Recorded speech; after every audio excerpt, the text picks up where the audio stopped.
out though because I'm always late, so it's like a normal thing now. No, but okay, you can continue your story. My bad. I just cut off your story. Go ahead. All right, so we were talking about Carlton Davis, something about DeJean. I think last time I was on the show too.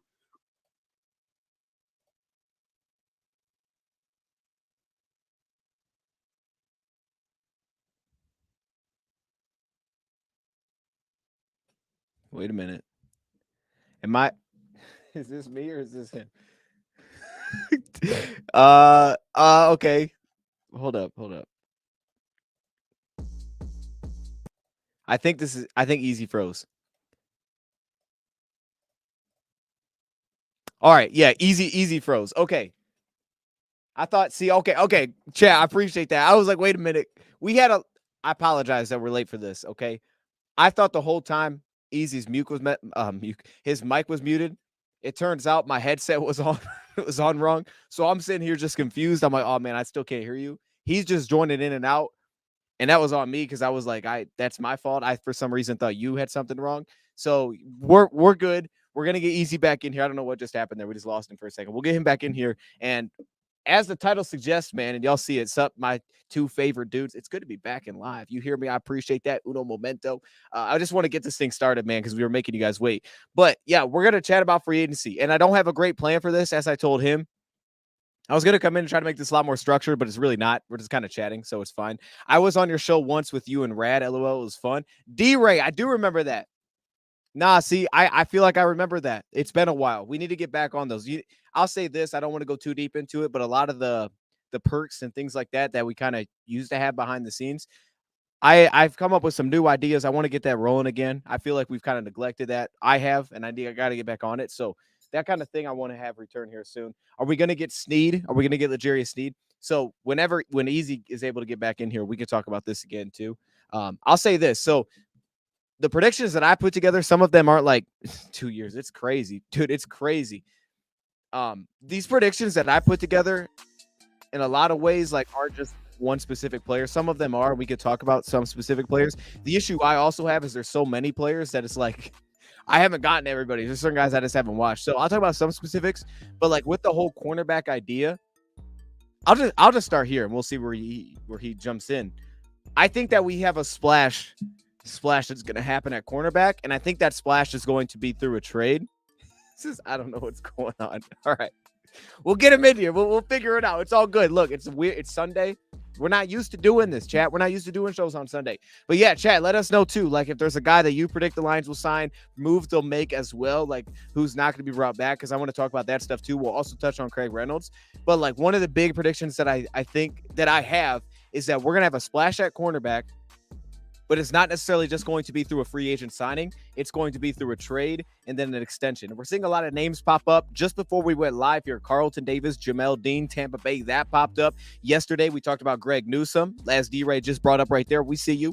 Greg Newsome, L'Jarius Sneed, as was just brought up, which would also be a trade. I think that a splash that's going to happen at cornerback would be that direction rather than just a free agent signing.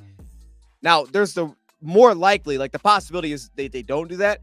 I think one of those two things happen where they make a trade and they extend it, or they go out and they kind of go sign free agents, but not a big name free agent. My internet literally crashed.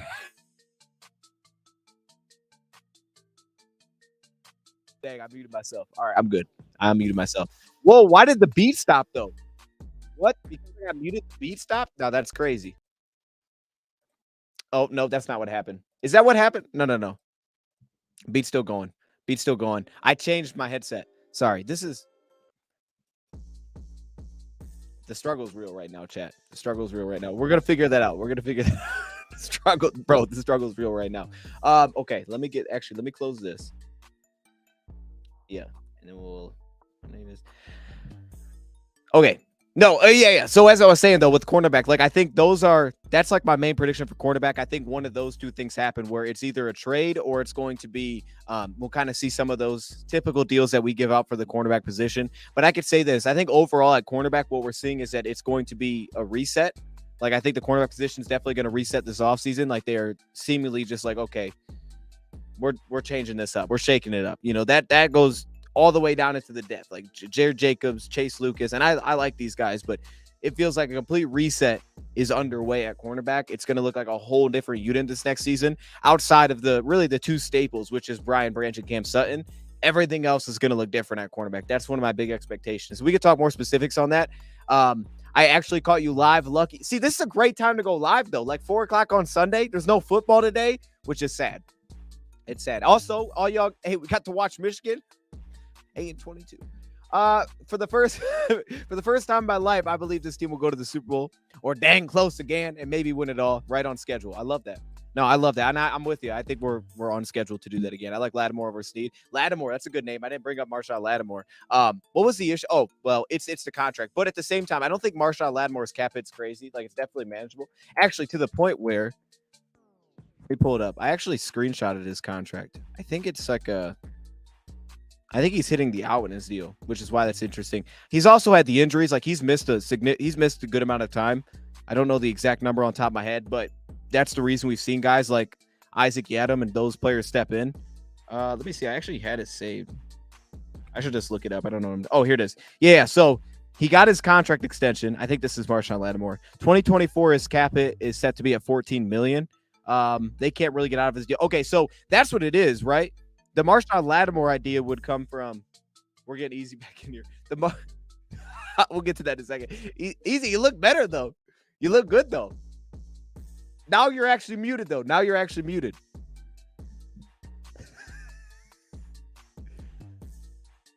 I still can't hear you. No. See this, and I know this ain't on me because I can hear the beat. I believe the beat on, bro. He looks better though, chat.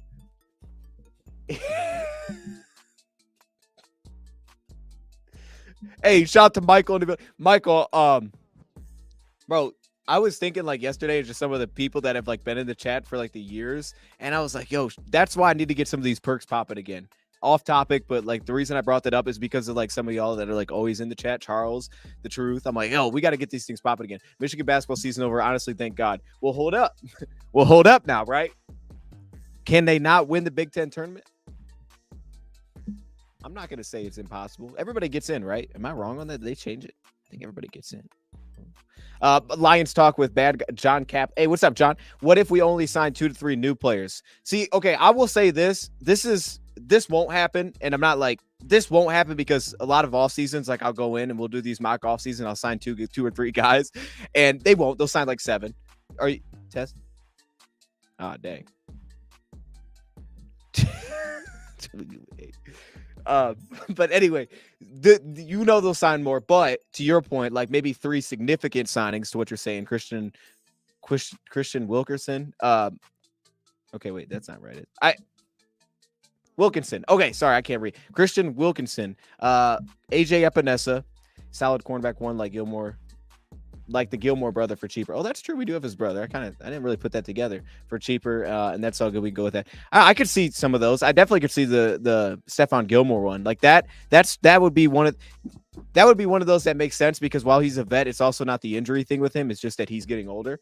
That one would make sense. I'd be a little shocked if they got I don't expect them to get a massive deal done on the interior with a free agent interior defensive lineman. I think they'll maybe give out a solid deal. I don't expect a massive deal. That would shock me a little bit.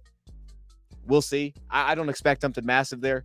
And then what was the other one? AJ Epinesa. Yeah, I didn't love AJ Epinesa from watching him personally. I also didn't watch enough of him to get like a great sense of him. I tried to go through edge defenders for our Bleacher Report show a while back, and AJ Epinesa was one I was like, oh, that's interesting. I didn't love it. Right, I didn't really love it for where I think that what we need. I think on the front, but if you're talking about just like an opposite pass rusher of Aiden Hutchinson that works against left tackles, that he does do. So, and he's played well recently. Easy Internet said not today. Yeah, Easy's struggling. I don't know what's going on. It's probably a good thing that he was muted, bro, because I wasn't gonna try to read lips on that.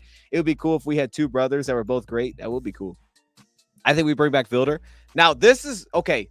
So, okay, we're going all over. This is fine. This is the one. So, Jerry Jacobs not brought back. I don't think he's going to get brought back. And then you also have Will Harris. Then you also have Kendall Vilder. Vilder has the connection. Out of those 3, based on how they played last year, I would bring back Kendall Vilder personally. So if we did that, I'd be on board with it. It'd be a cheap deal. I'd be on board with it. I like Kendall Vilder. The issue that Vilder has clearly is ball skills. He's pretty terrible in that category from what we've seen so far. That's a skill. I don't know if they feel like he can develop or get that out of him. They do have that prior connection with him. I like Kendall Vilder. I like a lot of aspects of his game. This one, I'm with you. I'm with you, Charles. Like, I'd be okay if they brought back because of the price. I'd be okay if they did that. I don't know if they do, though. I do think it's going to be a complete reset at the cornerback room. AJ Epinesa, really same player as Kaminsky. Yeah, really, that's the issue. Is I don't think it's like the great offset that we could use opposite, like from what I'm looking at it as. But like I said, you get the right guys, you make it work. I think they're okay. Someone actually asked earlier. That's what I was going to say. So someone brought up. They said cut candidates. I think John Kaminsky is the number one cut candidate. One, because financially just makes the most sense. There could be other cuts, I guess, but he makes the most sense because of what you could save. Uh-oh. Shout out AT&T for just being the best internet. AT&T. Look, man, AT&T's you're not a fan of AT&T. That's what you're saying? I thought AT&T was like one of the top tier. Listen, the AT&T experience I just experienced was I experienced like 5 times the same sentence. Is that loud? That was crazy. That was wild. Yeah. Whatever. We're here. Sorry. Wait, did your internet just stop connecting? Basically, is that what happened? Just stopped connecting, and then I went on my phone and I connected from my phone, but then I couldn't access the microphone and hear you at the same time. Yeah, that's wild. Nah, because bro, dude, that's the most frustrating thing when you can see it and you're like, wait, I'm connected, and then it just stops doing anything, and then you can't connect. Like it's like you have like an outage for a little bit. Nah, that's the worst, man. Hey, well, we're good. Hey, appreciate you joining back. No, it's all good. Look, man, that was a lot of. I know it takes a lot of effort to get back on because like that thing's a whole mess to deal with. We're just kind of talking around about a lot of stuff here. I'm just gonna hit you with some random stuff that's in the chat, and because I don't know what we were talking about. Are we getting rid of Romeo? Ooh, that's a good question. I'll let you take that. I don't know if they're getting rid of him, but seeing Craig get tendered, Manuel coming back, Brock Wright, St. Gilstra, we've seen a couple of those guys. That'd probably be a similar deal to Romeo come back. I think he's gonna test the market at the very least. Is probably what's going on. Okay. Yeah. No, that would make sense. I mean, yeah, if you got him on that kind of contract, actually, I wouldn't have an issue with bringing back Romeo. But yeah, I would say I don't expect Romeo to come back. That almost feels like I'm in a way kind of like similar to the cornerback position a little bit, where it's like, okay, let's kind of reset here. But then you also the best thing the defensive line has going for it is I do feel like it has what they hope is like their answers for the most part.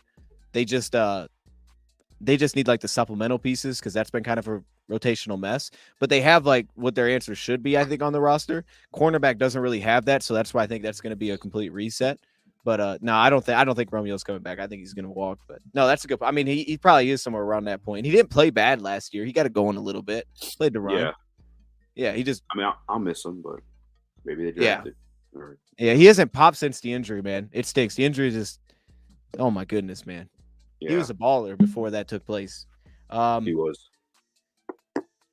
All right. Okay. This is what I was gonna ask you because D-Ray, shout out to D-Ray. How about the dude from Cincinnati? I'll let you pronounce it. Donzel Uzier. I get it. Nah, but it sounded cooler than his actual name.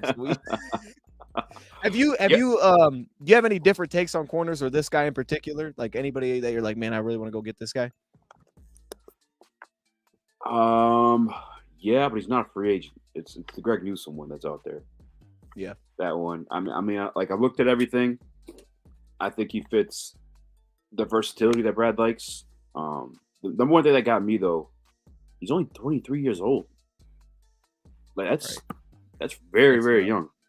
There's very like it's probably a lot of upside there. You know what I'm saying? Dudes are 23 years old. I mean, guys are getting drafted at that age. That's insane. It's not. Were you just saying that? It is wild. Yeah, I just said the same thing. No, you're right though. I mean, it because you say it and then immediately I think for a second because like guys like Brian Branch when he was drafted, you get your high draft picks that are like 3 years I'm out and they're 21. You're like, man, that dude's gonna be a baller. So yeah, the fact that he's 23 going into year 4, dang, That is actually right? wild. I liked it. You actually got me to look into that because of that picture you sent me. I didn't even know there was like buzz around that idea until you sent me that at night, and I didn't know what it was. And I was like, "Why is he showing me Greg Newsome?" I was so confused. I was like, "All right, yo," I was so. Oh, you're muted. There we go. Here we go. I don't. You're good. You're back. But yeah, no. So that made me look into it, and I'm with you. Like, I really like the Greg Newsome idea. I like it a ton. It's Right? like you said, like not only the upside too, and it's like okay, the flexibility we've seen him play with, the fact that he's only 23 and he's playing so much slot now, like that's a cool, I think, aspect to have in your game, and you could do it. It's almost like one of those things where it's like it's not the ideal fit for him, but he's too good to not have on the field. We're just gonna make it work. Like we drafted Emerson, we when Denzel Ward is healthy, which he's not always healthy, so it makes sense. Like, he's too good to just not be on the field, so we're just gonna put him in a slot anyway. And he's played really well there, to be honest. Like, he's looked Yeah. natural at and he's too big for a slot cornerback. So I'm with you. I like Greg Newsome too. Yeah. So, yeah, I mean, he got the size. Obviously, he's got a little bit of numbers last year, but like you said, playing a little bit of slot. But like at 23 years old, like yeah, I'd invest in that all day. You'd have to re-sign him something crazy too. Like if you re-upped him, I mean, obviously you got that 5th-year option too. But like, I think the article I read is from Lions Wire. It had him like 13 million a year. Probably would be around that. If you re-upped him and he performed to like a high level, it's very affordable. All right, my bad, Easy. This might be the worst stream of all time, to be honest with you. Hey, Chad, we might have to end it, bro. Is it my fault? Yo, like I would wait. Oh dang, I cannot hear you now for some reason, bro. But I know you're not muted because I can't hear the beat. Right. Okay, hold on. I'm gonna get this right. I'm thinking I'm gonna. Oh wait, now I can hear you. Why did it come back on? Okay. Yeah. Did you do something different? No, I unplugged my headphones, but okay, I don't. Maybe your headphones are affecting mine for some reason. I don't know what's going on. I'm gonna stop. All right, we're gonna talk through this one though. No, but Greg Newsome's probably the guy who gets to be the most excited right now. Mainly because of the age and the performance there too. It's not like he's a scrub by any means at all. Yeah, no, okay. That's what I thought you were talking about him, so I was just gonna let you roll. Sneed was at the airport in Detroit. All right, I'll say this. I don't know, maybe Easy knows, but I'll also say the airport things during the off season. Oh my goodness. Like the amount of pictures that you get and they tag him like, bro, he's at the airport. Hold up. Bro, he's vacationing to Belle Isle. Who doesn't vacation to Belle Isle? Come on, I'm playing. I don't know that he's in the airport, but I will look it up. I'm very curious myself now. That's true. So before you got back in here, that was one of my free agency predictions. Is I think it's gonna, and I this isn't really that bold to be honest, but I think it's gonna either go that kind of like Stephon Gilmore route. I won't say it's for sure going to be Stephon Gilmore, but I think kind of fall into that category. Or it's going to go they trade for a cornerback. I think it'll kind of fall into one of the two extremes. I don't think it'll be in the middle. Like someone brought up Chidobe Awuzie. I would be very shocked if they signed a guy like Chidobe Awuzie, especially with the deal that's projected, the player. I don't think that makes a ton of sense with Cam Sutton to do something like that. So I think it's just one or the other. They'll go get. The only thing though to that though is like Mosley feels like he kind of shakes it up a little bit because it's like I don't want to add another guy that's in a similar position as Mosley. Like if he's coming off an injury or something, and it's like, well, he's still pretty young. Like I don't want to do that again. So if I'm gonna go get a vet, like the dude, it can't be that he's coming off an injury, so that's why he's available. I feel like it's got to be like maybe he's older, but he's playing well. He's just on the older side. Yeah, because like it's cool to have one of those guys, right? And like with Emmanuel Mosley, there is upside. It's just. Obviously, he has to overcome the injury, come back healthy, and perform at the level he was performing at. You can't have two of those. I get Bradley some of the depth. It makes 1,000,000% sense. It does. I mean, the example I brought up on our show was the Aaron Rodgers acquisition for the Jets. That they went all in, got hurt the very first game, and just very first series, and just kind of screwed them for the rest of the season. So like you can't really like put all your eggs in one basket. So get some depth players. But if you're grabbing depth players that are like you said coming off of injuries, it's not. You're not helping yourself because the odds aren't in your favor in that situation. Another point I made on Friday too, and I didn't even think of this until I was like blindly just arguing, spinning, and rage. I think what works the most in today's like in modern NFL is like a platoon of receivers rather than just like that one star receiver. Like look at the Cincinnati Bengals, right? They got this Boyd, Higgins, then Jamar Chase, right? Miami, although they didn't get that far, Pat Mahomes does what Pat Mahomes does. Similar situation, the 49ers. 49ers got a platoon of weapons too. I'd rather have the depth of like multiple cornerbacks out there that have the capability of covering someone versus like just depending on that one guy. You go cover like the one receiver. is the way teams are winning right now. There's multiple. It's not just one guy doing all the work. You may have one guy that leads the way, but it's not just solely him. Yeah, no, that's actually a great statement. I completely agree because it also seems like the Lions believe that too. Like, and it's also to me probably because there's only like a couple corners out there that can actually be like a for sure number. Like if you have a corner that's so darn good where you're like, oh, he's just gonna take that guy out of the game, I think you can follow that approach. But because there's only like 4 of them seemingly in the entire NFL, it's like I can't follow that approach because you're not gonna hit it. That's the odds thing are too. still slim. Yeah, people were crying about that Friday, like, oh, I want the lockdown corner. Like, brother, first and foremost, Legarius needs a dog. Don't get me wrong. Very, very good. There's only one Jalen Ramsey. You know what I'm saying? That there's not many guys like Jalen Ramsey in the league. There's only 3 to 4 in the league at any given time. Snead isn't that to be throwing these kind of a fit over, in my opinion. Right. Yeah, no, I agree with you. I agree. If anybody's big PFF guys, by the way, too, I'm pretty sure Legarius Snead and Greg Newsome had the same PFF grade from when I texted you. Actually, I can look it up right now. Oh, yeah, you were sending me some screenshots. Then he sent me Kendall Fuller, and I was like, "Oh, is that?" Yeah, you see that? I'm not a big PFF guy. I'm not a big PFF guy. Here, the issue with Kendall Fuller is like purely. I think one scheme will be a little weird, but it's not even that. It's like it's just age, to be honest. And then it's like, okay, because of how well he's still playing. Because I remember when he came up with the trade deadline, and it was like, "Yo, this guy's balling at the trade deadline." You guys probably talked about him too. And then, but it's just like, okay, if he's playing that well and he's not coming off of injuries and the team's willing to give him a 3-year deal, again, I wouldn't expect Brad Holmes to do that to a guy that's 30 plus. If he was 27, okay, now I can buy into it maybe, but like a 30 plus, but he checks all the other boxes. Like if it was a 1-year deal, absolutely, maybe even 2. But yeah, I don't see a long term there. But you're right, he did well last year, like 3 years max. Yeah, probably. I mean, that's what Sutton got.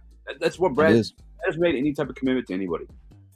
At all. He really hasn't. So do you think that he would, because I don't believe he'll do this outside of a draft pick, of course, do you think that he would sign another guy to a deal just like Cam Sutton and put across from him?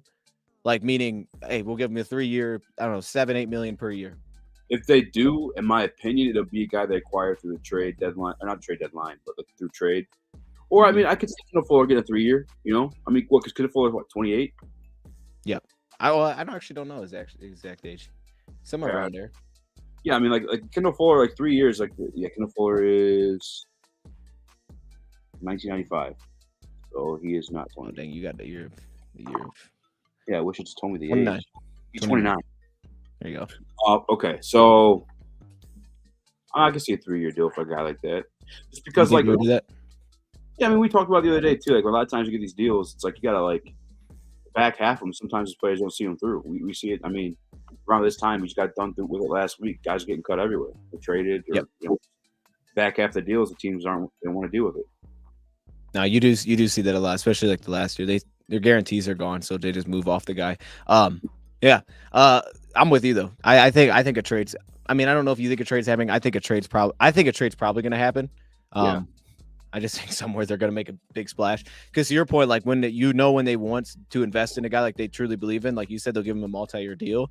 Yeah. And I get the sense that with this cornerback class and free agency, some of those guys that are projected to get multiple years, maybe outside of Kendall Fuller, I don't really like buy into him that much. Like they might be okay, but it's like, why would I put that opposite of Cam Sutton? Now, like we just said, you don't need the number 1 because you're not going to find it. But like, I don't buy into those dudes as much. I would rather just go the short-term route then, I think, for most of them. Yeah, it's not like an ideal free agency class to like spend money. If you're gonna like spend it, you know what I'm saying? Unless again, you're going the depth route. But how do you feel, I guess, schematically? Like, do you think, because I know for a little bit there, when they had Akuda and the Warrior, they're trying to the zone split or man zone splits. I feel like Sutton's almost better in that zone. I don't know. I feel like you probably watched the film more than me. You think they go back to that? Like grab somebody at the head side and Sutton play more zone, or what do you think is going on with that? Oh, I know what you're saying. Okay, yeah, you're saying like that combo coverage stuff that they were doing. Yeah. No, I hear you on that. Okay, yeah, no. I mean that could definitely make sense. I thought when they signed Mosley, they fit together to what you're just saying there. Like, okay, yeah, he'll just play on the field side. Just put Cam Sutton over there, and Mosley can kind of play off of that so they can fit in schematically. That's actually a good point, though, to think that they were playing that half. I thought when Amani was here, he was so good at playing like that cover 3. And then also, yeah, he could play man, but he was like had the body type for it. I think that it'll be based on kind of like more so what the Cam Sutton skill set is. Kind of build on that. And then same kind of thing with Brian Branch. Because like to me, Brian Branch is he's incredible, but he's not like the guy that you want to sit in man coverage the entire rep. Like you kind of want him to play like pass it off to somebody, that kind of thing. Like you get a lot of that switch stuff. So that's kind of how I think it'll go, which is another reason why I think Greg Newsome makes a ton of sense, because I think he's awesome in zone coverage. So and that's where the league is trending. So I think that he'd be great for that.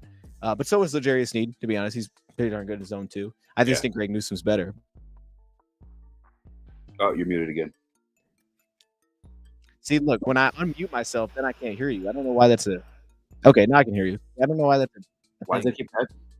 What are you doing? I don't. Yeah, I don't. I don't know. I have no idea. Okay, so we talked a little bit about corner. Is there a specific guy though? Like I think I may have just asked you this question. So if I just asked you this, say like, no, you just asked this. No, I mean, guy? I guess because the mute thing happened again then too. It's Greg Newsome for me. I fall in love with the idea. Okay. The fact that he's 23 years old. The fact that like he's giving you something. You see him. You see him play well. You see him guard some of the best guys too. There's some tape out there. I think I sent it to you too. It was a Twitter video. And granted, they weren't the best throws because it was Justin Fields on a rainy day. But it was him versus DJ Moore. We had him locked down. And DJ Moore, in my mind, is one of the best receivers in the league. Like, at least, like, route running, physicality. He's a tough guard, right? And Greg Newsome kind of held him down in that situation. And, again, he's only 23 years old. Like, it's going to get better. Like, I think it's skills at this age. That's insane. Sorry. I love that. Now, I like the hype. Hold up. Now, I wanted more. See, you got me into it. Then I started watching him, and now you're making me want to like him even more. Because, like, to me, what you just said about what he did against DJ Moore was one of the big takeaways I had about Mosley when we signed him. Because I loved how he played DJ Moore when he was with Carolina.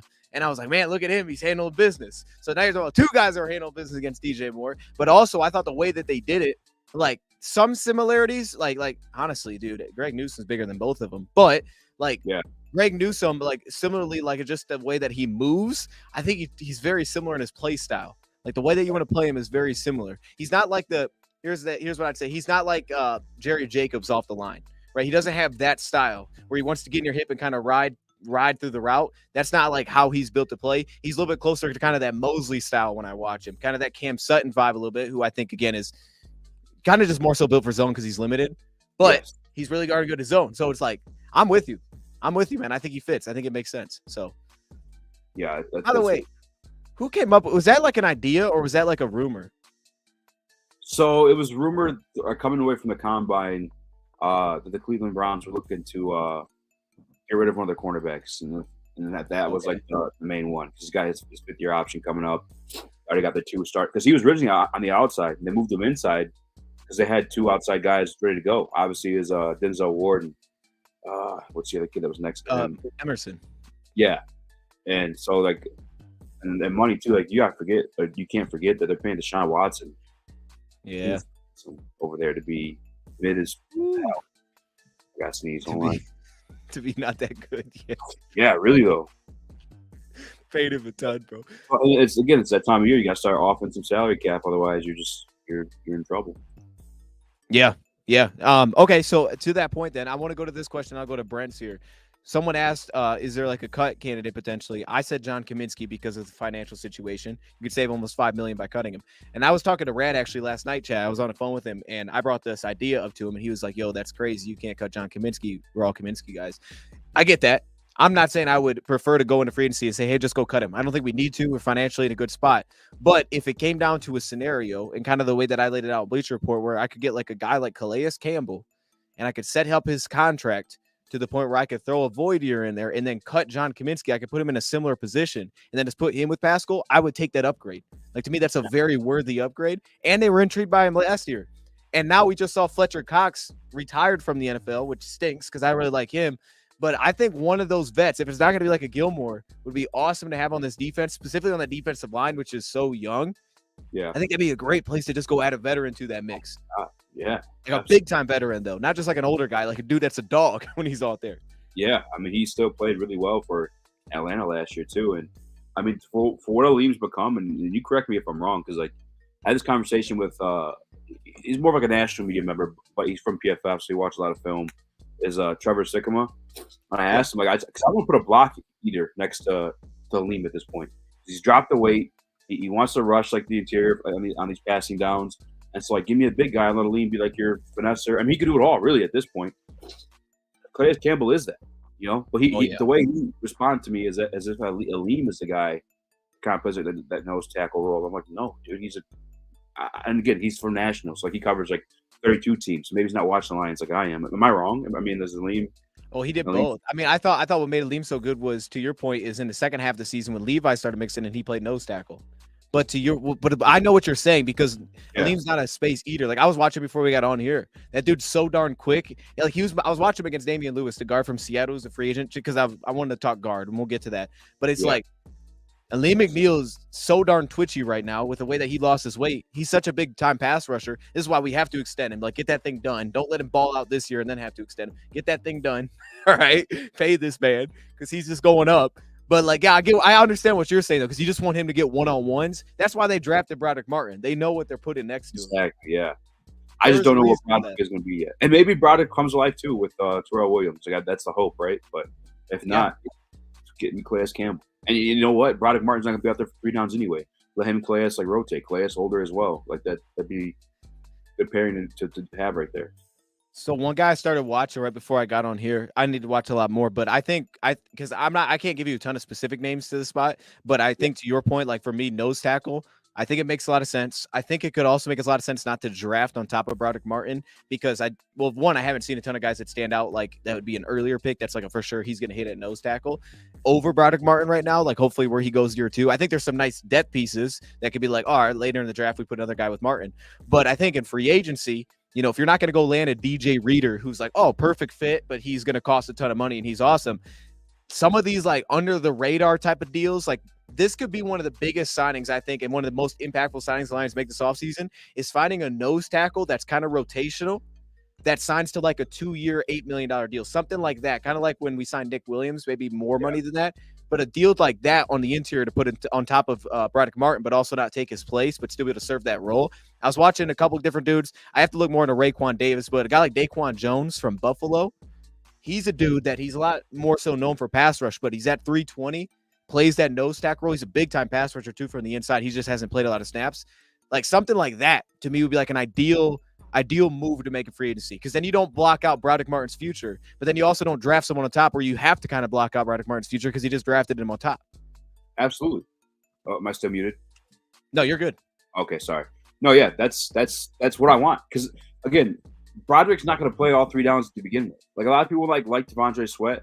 I like Devondre Sweat, too. I just don't know if he's a Dan Campbell guy, but I thought about it. I'm like, damn, if he did give him, like, the back half of that second round or maybe with one of your third-round picks, like, that's a perfect rotational piece with Broderick Martin. They're literally essentially the same style guy, and neither of those guys are going to play 3 downs. I mean, Broderick's a little bit smaller, like 340 or whatever, but like at 366, everyone's hyping himself up over Devondre Sweat.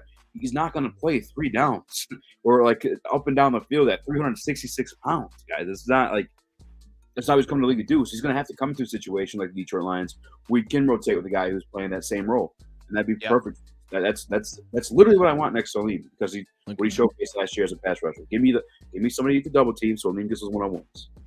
Yeah, and then the reason like Daquan Jones stuck out was because of the pass rush is like, oh, he lines everywhere on third down, but he's a third down piece. So I almost feel like I get a little bit of both because he has the size. So it's like, all right, it works in front of Broderick Martin. But then the flip side is like, too, a lot of times it feels like that trade-off to what you said, he's not going to play on third down. So then it's like, well, do I go sign a free agent that's like just a pass rushing piece? It's like, all right, that's cool, but doesn't help out Broderick Martin. Well, if I get both, now I'm spending a monster amount of money because you're either getting, you could argue Grover Stewart's in kind of that area, but you're getting one of those type of dudes. Now you're spending a ton of money on that spot. So to me, like, he's the dude, Daquan Jones, I'm keeping my eye on. What did you say? I'm sorry. Is it Grover coming off an injury too? Well, he's coming off the suspension, but he may have been injured at the end of the year. You could be right on that. I actually don't know. I don't know. Yeah, I mean, he had his best pass rush year, but he's not like a big time pass rusher. You know what I mean? So, yeah. I don't know. I think. Oh, you muted. All right, I can hear you. God damn it, Dion. Crazy Clown Dose, you are less than 300 subs away from 20K. You've been stuck at 19. Hey, share the stream. Be a friend, tell a friend. Get somebody, go share this in the Detroit Lions Facebook page or something like that. Let's get Dose to 20K. He deserves it. Who's goated? I'm totally with those though. Give me a big space eater, block eater. Someone just take up space and put in work. That's what we need. That's what I mean. If everyone wants to cry and complain, and I'm not, maybe I come off a little bit too aggressive when I say these things. But if everyone wants to come away sad if you don't get L'Jarius Sneed, then you need to get a defensive line. Like you need a pass rush. That is going to cure everything across the board. And it's not even like just from like my perspective or like the way I think. No, we saw this in 2014 with Ndamukong Suh and Nick Fairley, Ziggy Ansah, Jason Jones. Like, all due respect to Jason Jones, right? Michigan native. He had his best years in Detroit when he had these space eaters or these monsters in the middle next to him. He was able to rush the passer against these one-on-one situations.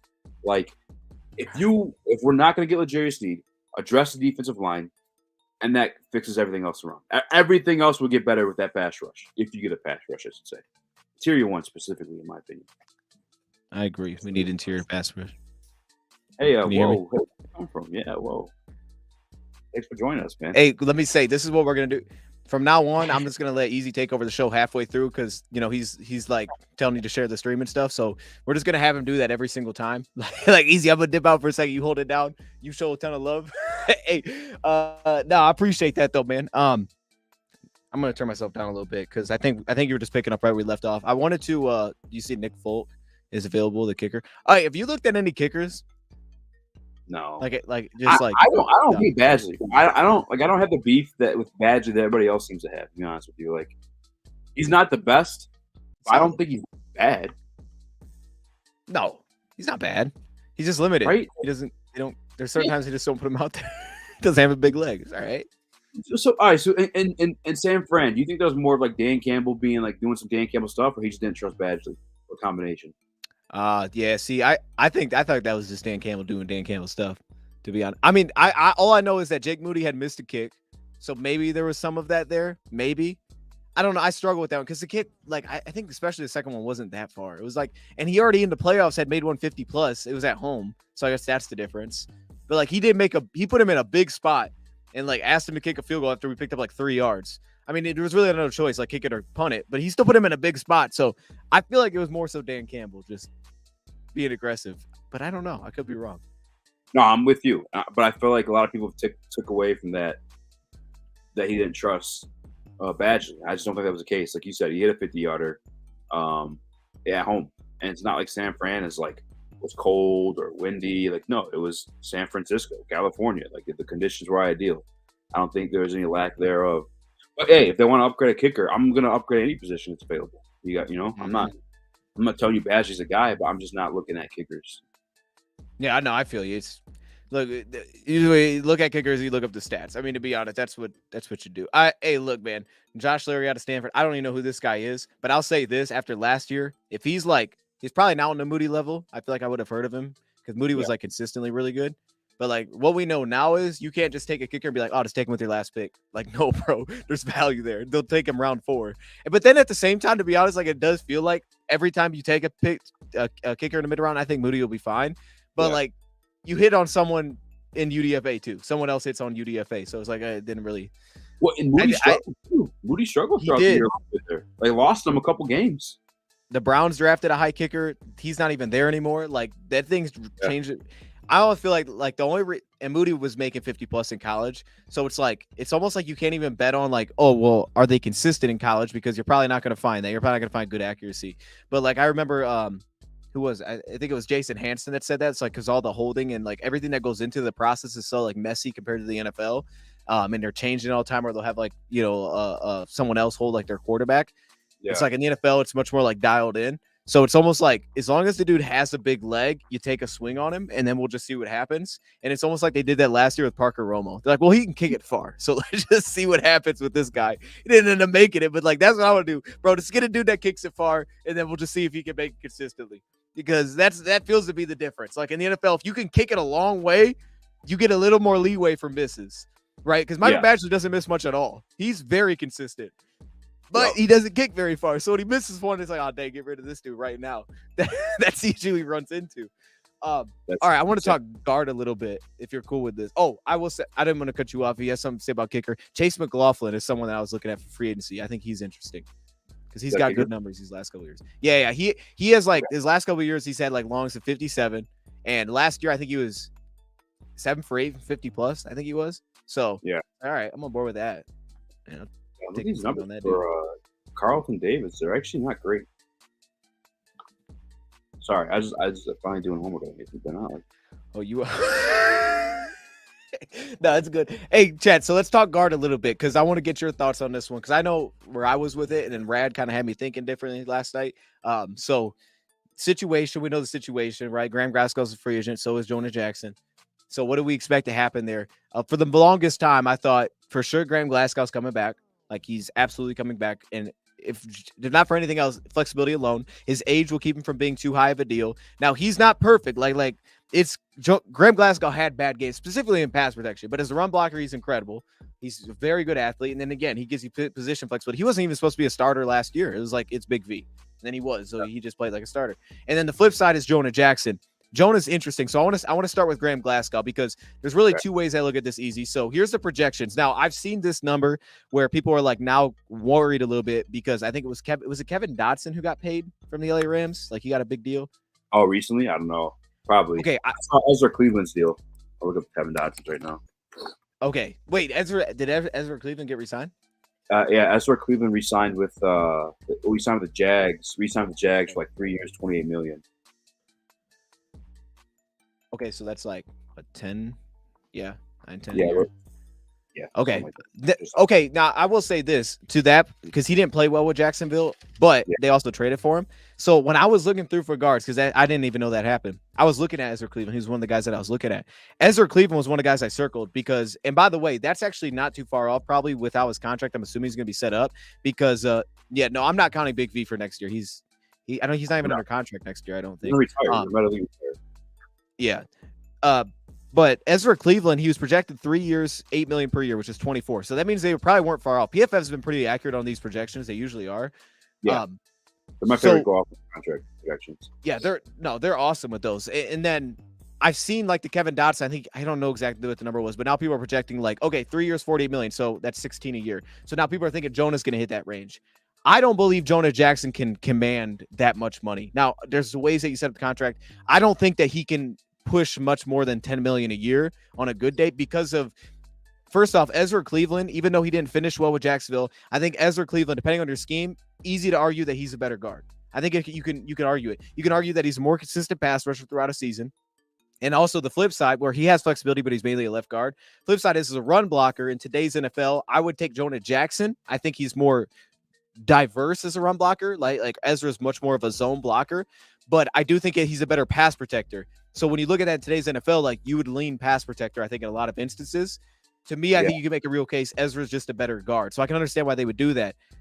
Jonah Jackson, to me, the thing that, and I think I talked about this with you, Easy, is that when you look at the situation, it doesn't feel like he's taken massive strides each year, which I think is a big concern. And it's one reason for me to believe that while as much as I think it makes sense, if it's $10 million per year, which is what PFF is projecting, I think that's a reasonable contract based on now who's available because it's getting very small. There's not a lot of guys that are young and looking for deals that are actually available anymore. But I think that number is reasonable. The issue is that he hasn't taken those massive steps and you haven't seen like the big improvement. So on the flip side, you could sit back and argue, okay, we may have tapped out on Jonah, even though it sounds crazy for a dude that's that young. We may be closer to what we're going to hit his ceiling in this offense, as great as he's been. So it's one of these things where now it's time to go get someone that can fill in free agency or go sign a completely different guard to a monster deal, because that's pretty much where you're at. Like I think Robert Hunt, if he's still available, and then go in the draft and replace him. But I think if you're going to sit in kind of this market, like when I was looking at Ezra Cleveland, things like that, I think he can't push $16 million. There's no way he can push $16 million to me. Kevin Dotson was awesome with the LA Rams. Like he's been awesome recently. Jonah's been solid with clear limitations that continue to be limitations. I think $10 million per year is most likely that he gets that and they get the deal done and he gets brought back. But I'll talk about that more in a second. What are your thoughts on that situation? Yeah, I think another thing to put into, I guess another thing to factor in is the amount of games. I think like 25 games over the past like 2 years. He's been dealing with the injuries as of lately. You know, not too many before then, but it's like what you are now. You say it's a not for long league, so I don't think he's going to go out there and command a crap ton of money. I just really don't. And the fact that John Dotson did get paid that, or Ezra Cleveland did get paid that, like you said, I think the market's only going to dwindle down from that point. Like with safety, we might get CJ back too, just because there's so many safeties getting cut and released now. Right. The market's just kind of diluted a little bit there. But yeah, and to be honest with you too, with Jonah, I would love to have him back here. I think Dan Campbell and the company would love to have him back here. It's a very complex like run scheme, very complex offensive scheme in general. I mean, we're pulling on pass plays, like it's insane. There's madness everywhere. It's defenses struggle with this scheme for a reason, and he's very familiar with it. We obviously have our sights set on the Super Bowl, I'm assuming, and cohesion's a big part of that, the cohesiveness on the offensive line. But if you were to go get his money, I wouldn't be mad at him, and I do think we'd find someone to fill that in. I mean, we hit the NFC Championship game with freaking Yodi as starting guard, and you didn't know us for most of it, you know. At least I mean, I could be wrong. I probably didn't watch you back as many times as you did, but I'm not tripping over the Jonah Jackson stuff. I'd love to have him back, and if it's at 10 mil, that's fine with me. I have no beef with that. Okay, I want to talk more about him, but quickly, shout out to my man Lions Fan Syndicate. What's the best case scenario for the cornerback room? Appreciate you with the 199 chat. We're reading your chats, man. We see y'all, so keep throwing stuff in there. If I miss it, just throw it back in there. I want to talk more about Jonah, but best case scenario for cornerback room. I would say best case scenario for me for cornerback room is Manuel Mosley plays this year because I think he can start. I think he's capable. I wouldn't go in with the assumption of that, but I think he can. He can't go like last year, like you brought up with Jerry and stuff. I think the cornerback room gets reset. I think they go out free agency. You know, I think they go out. I would say best case scenario is they go out and they add another proven player, cornerback. I think they go add a veteran specifically that they know can play. And then they go into draft and they draft a cornerback or two. I would draft multiple cornerbacks. I would get one kind of early. I'd probably grab another one, kind of reset the depth of that. That'd be the best case scenario for me because I think Sutton's gonna be here. We know that he can't get out of his deal. And then Brian Branch. You really just need to find one. You need one and you need depth. So you taking 3-4 swings should get you there. Sign a vet corner that you know can start if he has to. Mosley's capable of starting, and then draft one or two. That's where I'm at with it. Yeah, that's where I'm at too. My ideal situation, obviously, you missed it earlier. Trade for Newsome. You already have Mosley. Draft a guy. And probably sign another veteran piece. I mean, my shout out to Lucas, who used to be with us here at World War Sports. Well, he sent a video of Stephon Gilmore, which I've been kind of like antsy on and nervous about because of the age. And then he showed me like tape from last year. I'm like, oh damn, he's actually still kind of nice. And he's got the veteran piece where he's going to help these younger guys. Because again, I talk about Greg Newsome, and he's only 23 years old. Maybe Stephon Gilmore can help him, you know, and maybe he's more open to helping guys because he's in the back end of his career, and his brother plays with us too. Yeah, I think it require like 2 to 3 cornerbacks this offseason, and one of them's probably going to end up starting for us to begin the season. Yeah, no, I'm with you there. I think you're the Greg Newsome. You went right to it. Just go get Greg Newsome. But the only thing with that though, like let's say they gave up. I want to know where you're at with this because I know where I'm at with this. If I said you had to give up your second round pick this year, and let's say in next year day 3, would you do that? I think it'd be less than that. Okay, but like, I'm putting a scenario. You can't say it's less. You get. Would I give my second round pick this year for Greg Newsome? Yeah.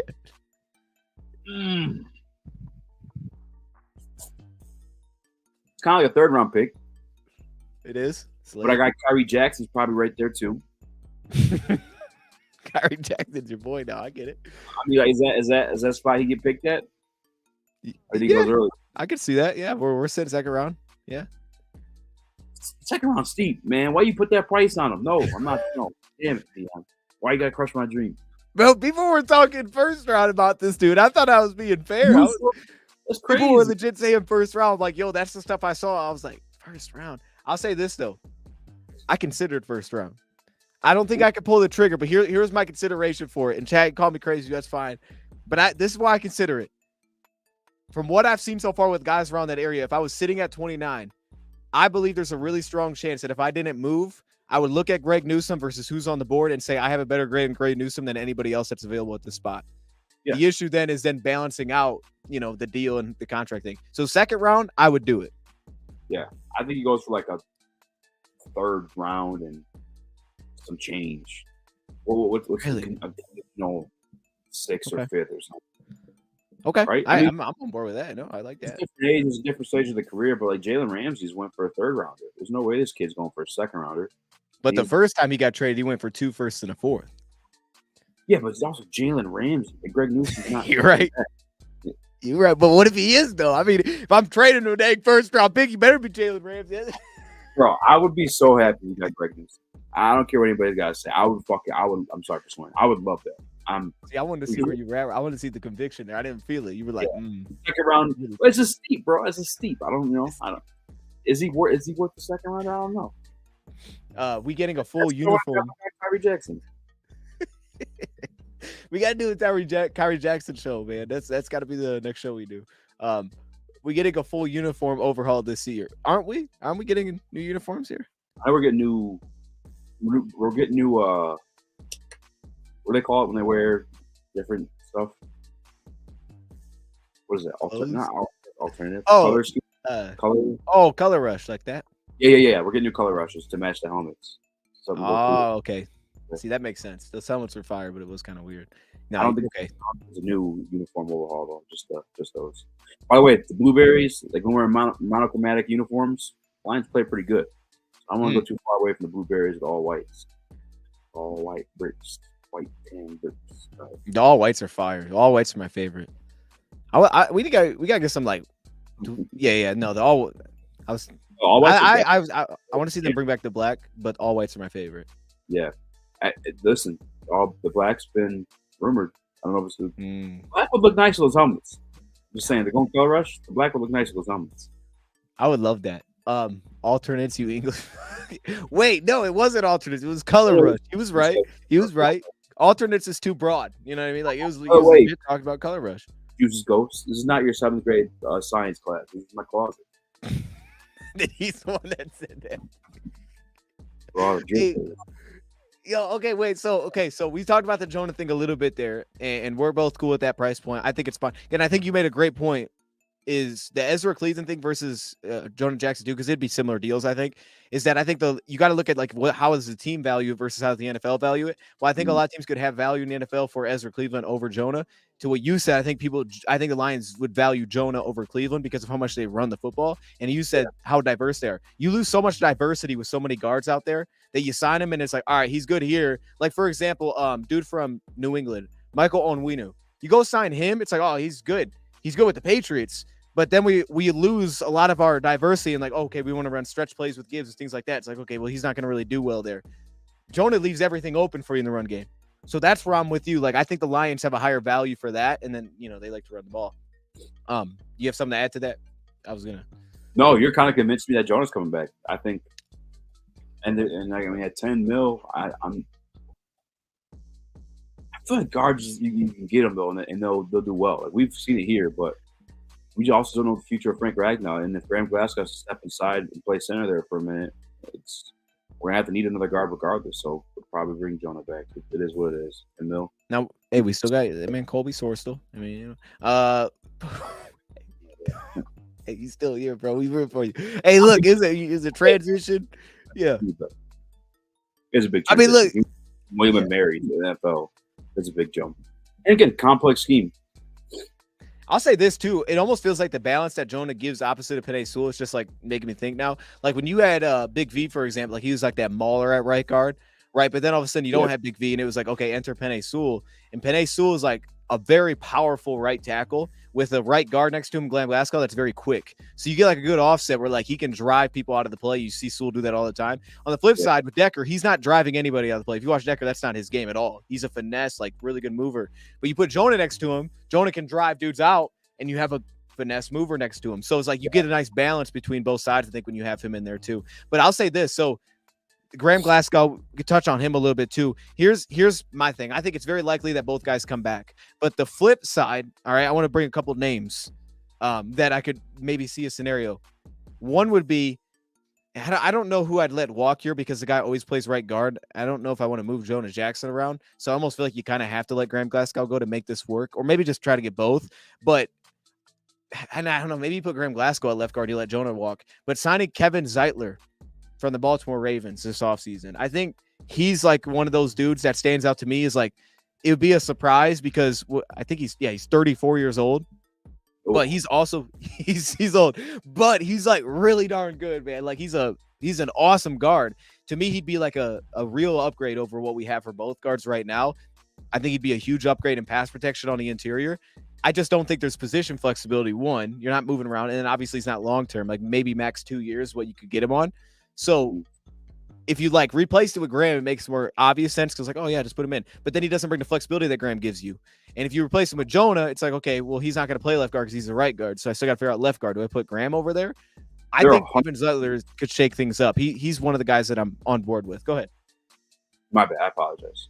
No, I'm 100% bringing Graham back. I'm not even. I was like, the market's not going to like is you for him. He's older. He started his career here. He went to Michigan. He's like best friend of Taylor Decker. The versatility that he has too, like they value that. I mean, that's one of the reasons you saw Will Harris remain on this roster for God knows why. The only thing I could point to is the versatility of him. And Graham's 100% come back. So I'm really not impressed with who they put over there. It's just like I am with you, or I guess on a guy like that, I prefer a veteran just because a guy has probably been in multiple schemes or a guy just been seen multiple things because that's what we run. We run multiple schemes, like a bunch of different things. So could you? I just want to know then, could you see a scenario if you think Graham's for sure coming back where they would sign someone of that age? Like to give you a stat, last season, 3.3% pressure rate. It was like one of the best among guards in football. Like this dude's consistently awesome. And he's not having the issue where he's not playing. He's playing over 1,000 snaps every year. So while he's old, he's awesome. So it's like, could you see a scenario where Graham Glasgow and they went out and signed an older guard like that? Like, could they do both? Like, as I get the draft thing, could that be enough to make them do both? Yeah. No, I think so. I think it's kind of really similar to the cornerback thing, just not as desperate for somebody there. Is like, yeah, you grab a guy, re-sign your guy. Well, I guess we don't have to re-sign somebody in the cornerback room. Re-sign Graham, grab somebody like a veteran piece, and then draft somebody too. That's how I would do it. That's okay. I like who's this guy? Kevin. I'm not Kevin Zeitler. Kevin Zeitler. Look up his PFF grades. I bet they're solid. All right, let's see. I know you're on the website right now, so you. yeah. That's our last name. How do you spell that one? Oh man, I don't think I ever. Zeitler. Kind of guessing I wrote that. This guy's cheeseburgers for sure. 6'4", 340 pounds, out of Wisconsin, first round pick. He is 69 overall. 69. 82 pass blocking, 59 run blocking. Yeah. Ooh. Yeah. Yeah.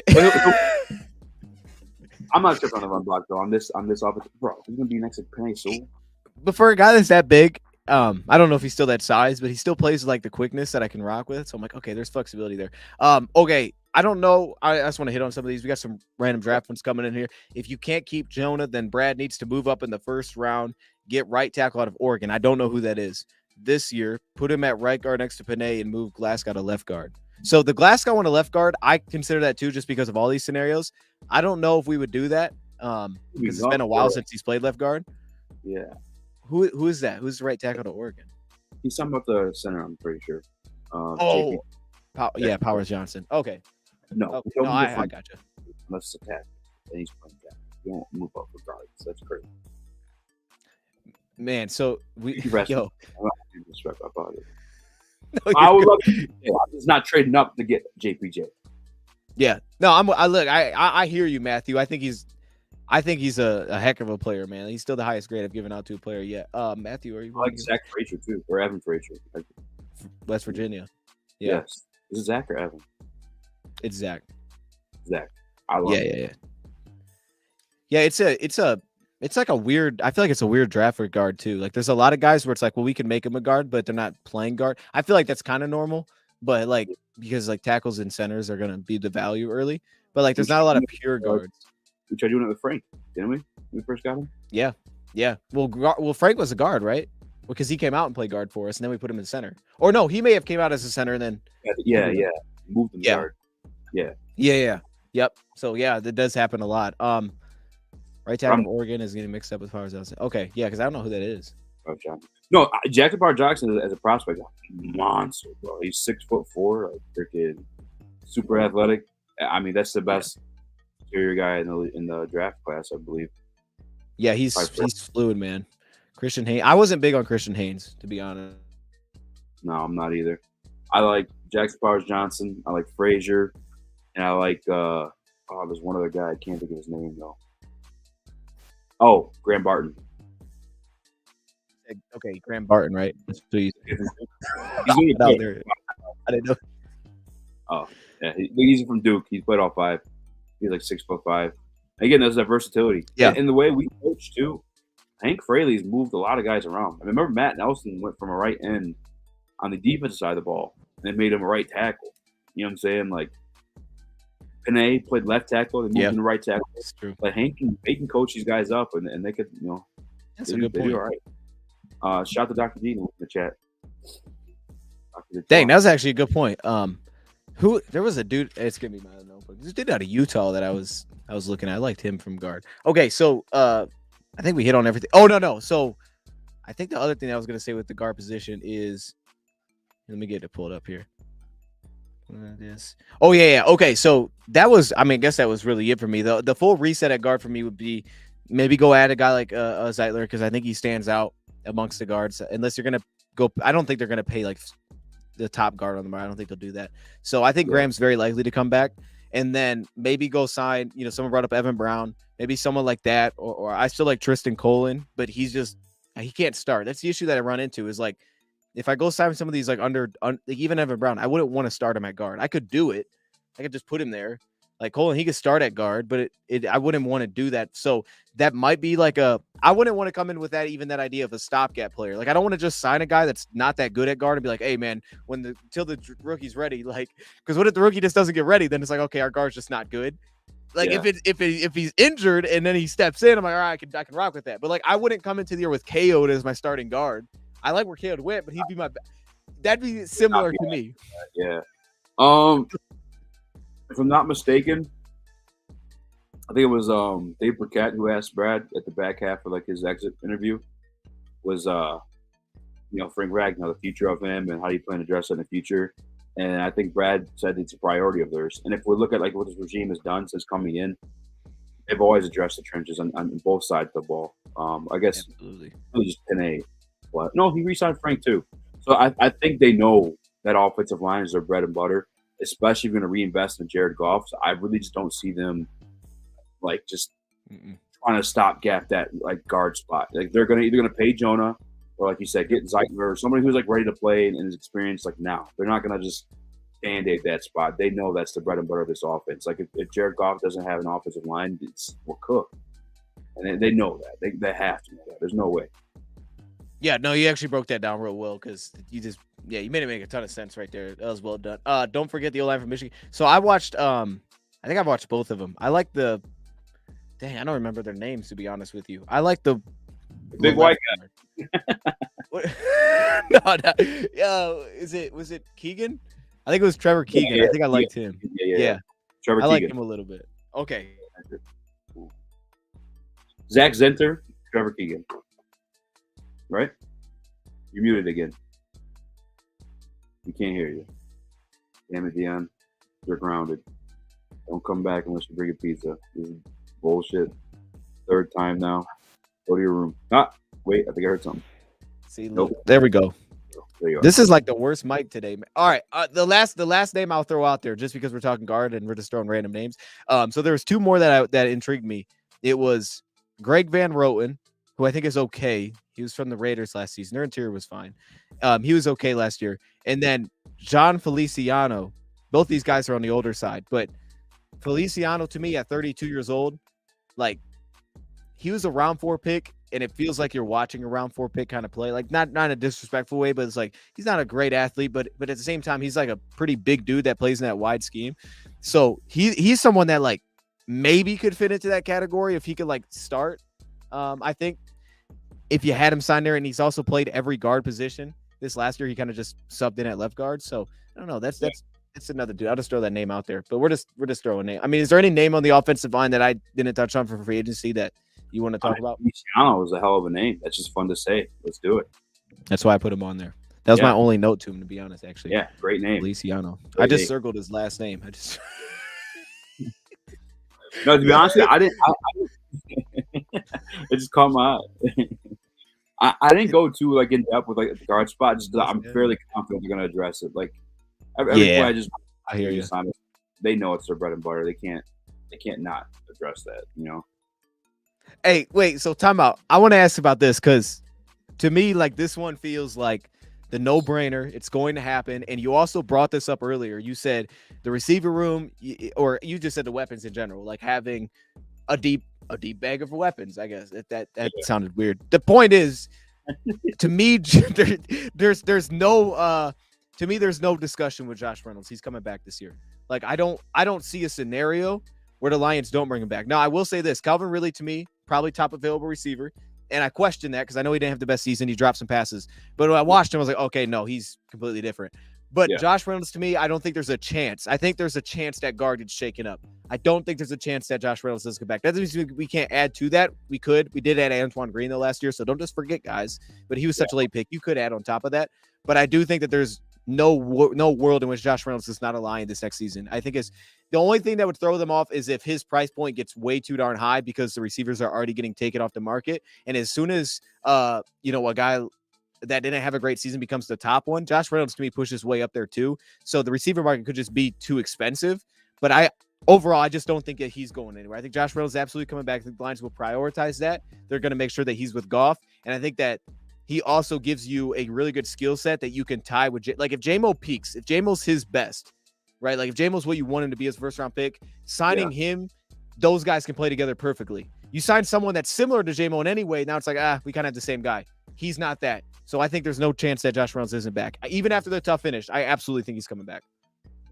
Yeah, that's always been my mindset of it. The only thing I saw something earlier this week that the Ravens may possibly be interested in Josh Reynolds, but like Josh Reynolds has done well for himself whenever he's prepared himself with Jared Goff, and he's also within like one of the best offensive schemes with Ben Johnson. And like even if it's like a 1 year, another proven type of deal, like you're going to show your worth within this offense.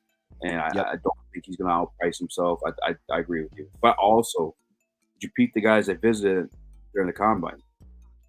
Oh, the Lions? No, I actually haven't. Okay.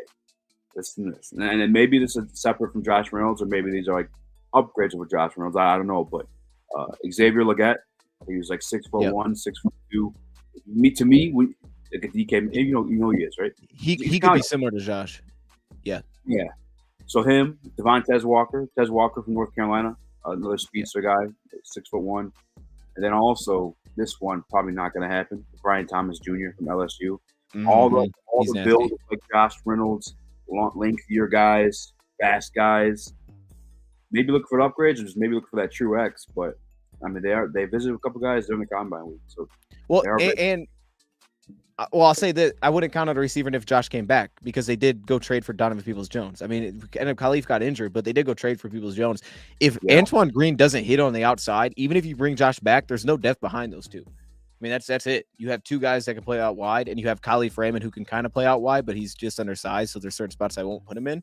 So to that point, like you're also naming guys that are probably mid-round receivers too. Brian Thomas isn't. He's a first-round pick. Yeah. But yeah, the only thing the thing, so Brian Thomas to me, like, man, from what I've seen so far, I think he'd be an upgrade over Josh Reynolds. A lot of the receivers that I've seen around that range, where Josh Reynolds to me, like, even though he had the bad drops, he's been really good with his hands in the past. So guys like Troy Franklin, his hands are just not good. I mean, he just doesn't have good hands. So I'm like, okay, he's a great route runner, but Josh does enough with the timing and stuff there, so it'll make work. Xavier Legette's a very interesting one. I want to dive into him a little more because Xavier Legette was awesome at South Carolina like for years, bro. That dude, I had to do South Carolina with the old job every week, and it was like, bro, who is this dude? He would cook.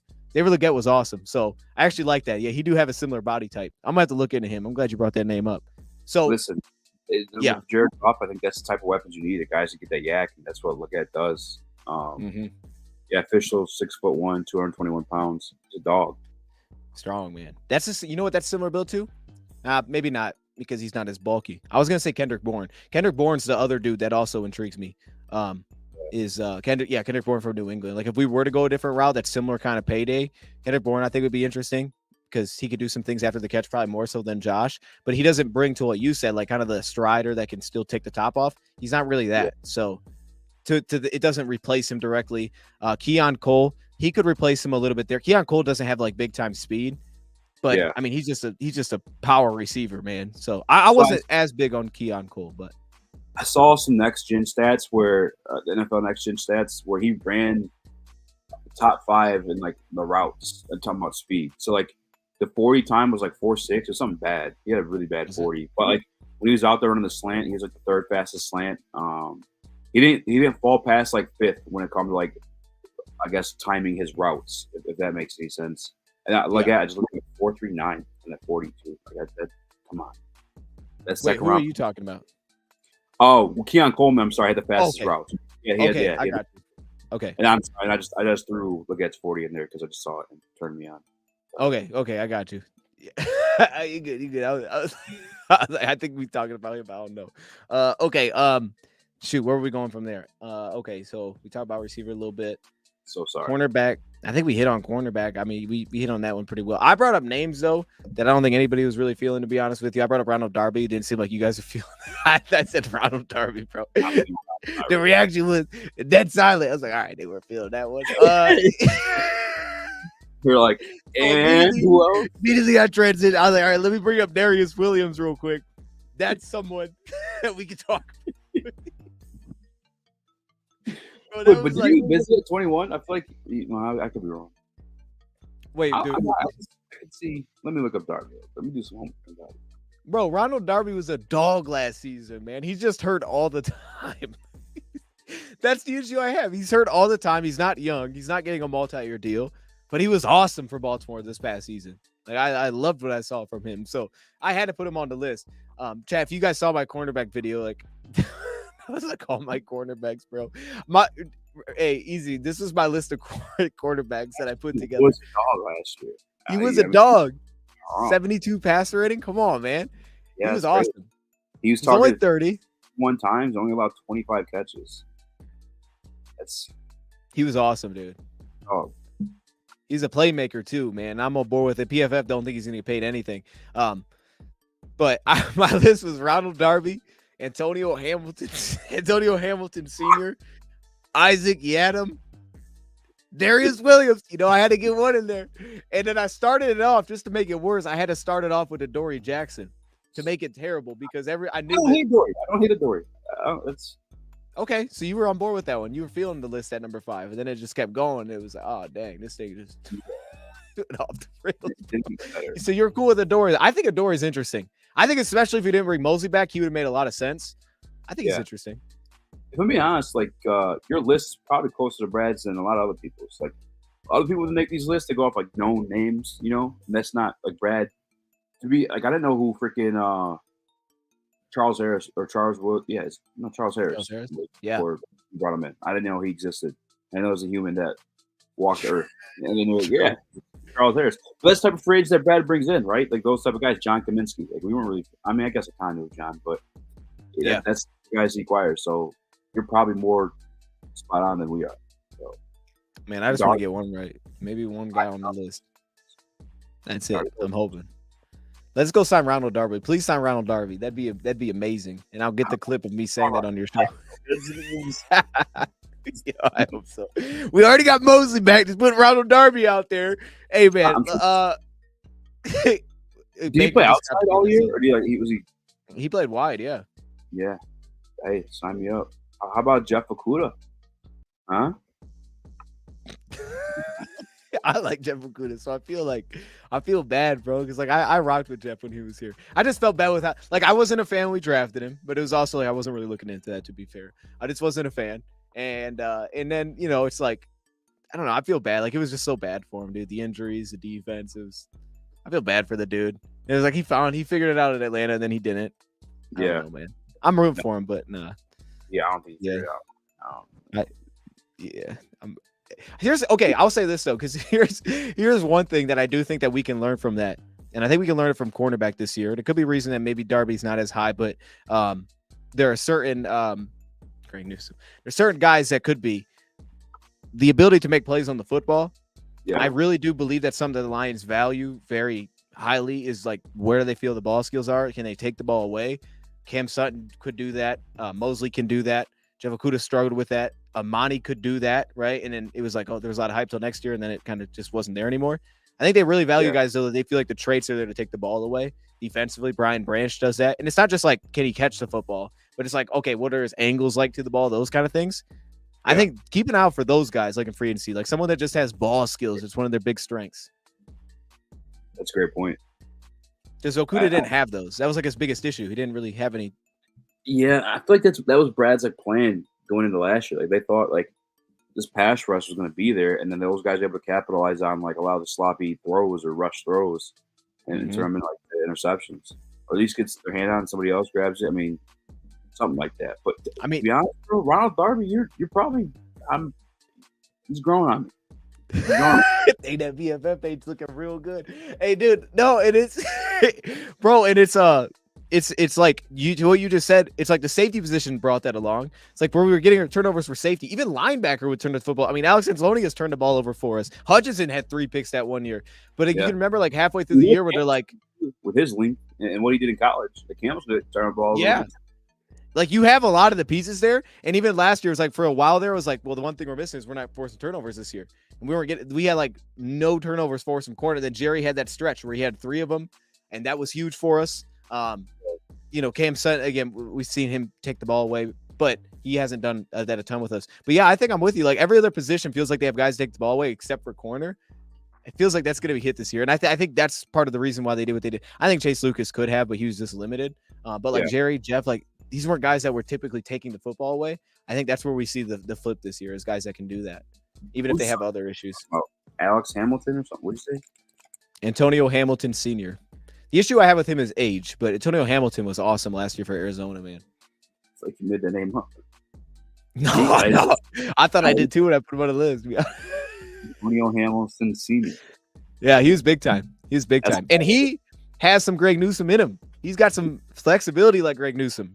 So I think he's got a little of that. 6 foot, 195, targeted 44 times. Only allowed 25 receptions on the 44, 1 interception. Says here he likes to collect turtles. No, exotic animal. I'm joking. I was like, yo, hold up, whatever. I need to find that website, bro. Because you asked for PFF Darby is 71, and in true dose of DeJean fashion, sicko, they gave Hamilton a 69. There you go. That's what I look for, to be honest with you. I just pull up the grades and I'm like, just see which ones are falling close. I saw a comment here about Mikey Sainristil. Can I just say he's going to be at the pro level, right? Or what? You can play outside? Wait, you say this is going to be a slot? I think so. Yeah, I think that's the ideal vision for him. I think he can play wide because I think he has better speed than I honestly think he has better speed than Cam Sutton. But I don't think he has the traits to be a wide corner. Like that's not where you'd want him to be. But he was awesome. Like he's bro. It's today's NFL, bro. It's okay to have a slot corner. There's nothing wrong with that. It's okay to address that. And we have one, right? Like in Branch. Yeah, we have one. We do have one. That's why I don't think. Again, I'm not because we get a lot of Michigan fans because obviously we cover Lions and stuff like that. And Mikey Sainristil was a dog at Michigan. I just don't think it's a need or a position that Detroit is going to address. But they do BPA. I could be wrong. Brad's BPA, so Sainristil dog could happen. So that's one of those spots that I struggle with a little bit. So if there's a guy, like even if you thought maybe he could play some safety and stuff, because Brian Branch plays safety for us at times, and I think he'll continue to do stuff like that. It's like we pulled him back, going near 2, he'll probably continue to move around. Could we see the Lions add another slot corner at some point? Like I really struggle with them because I think like Tavier Thomas, I think is a free agent from Houston.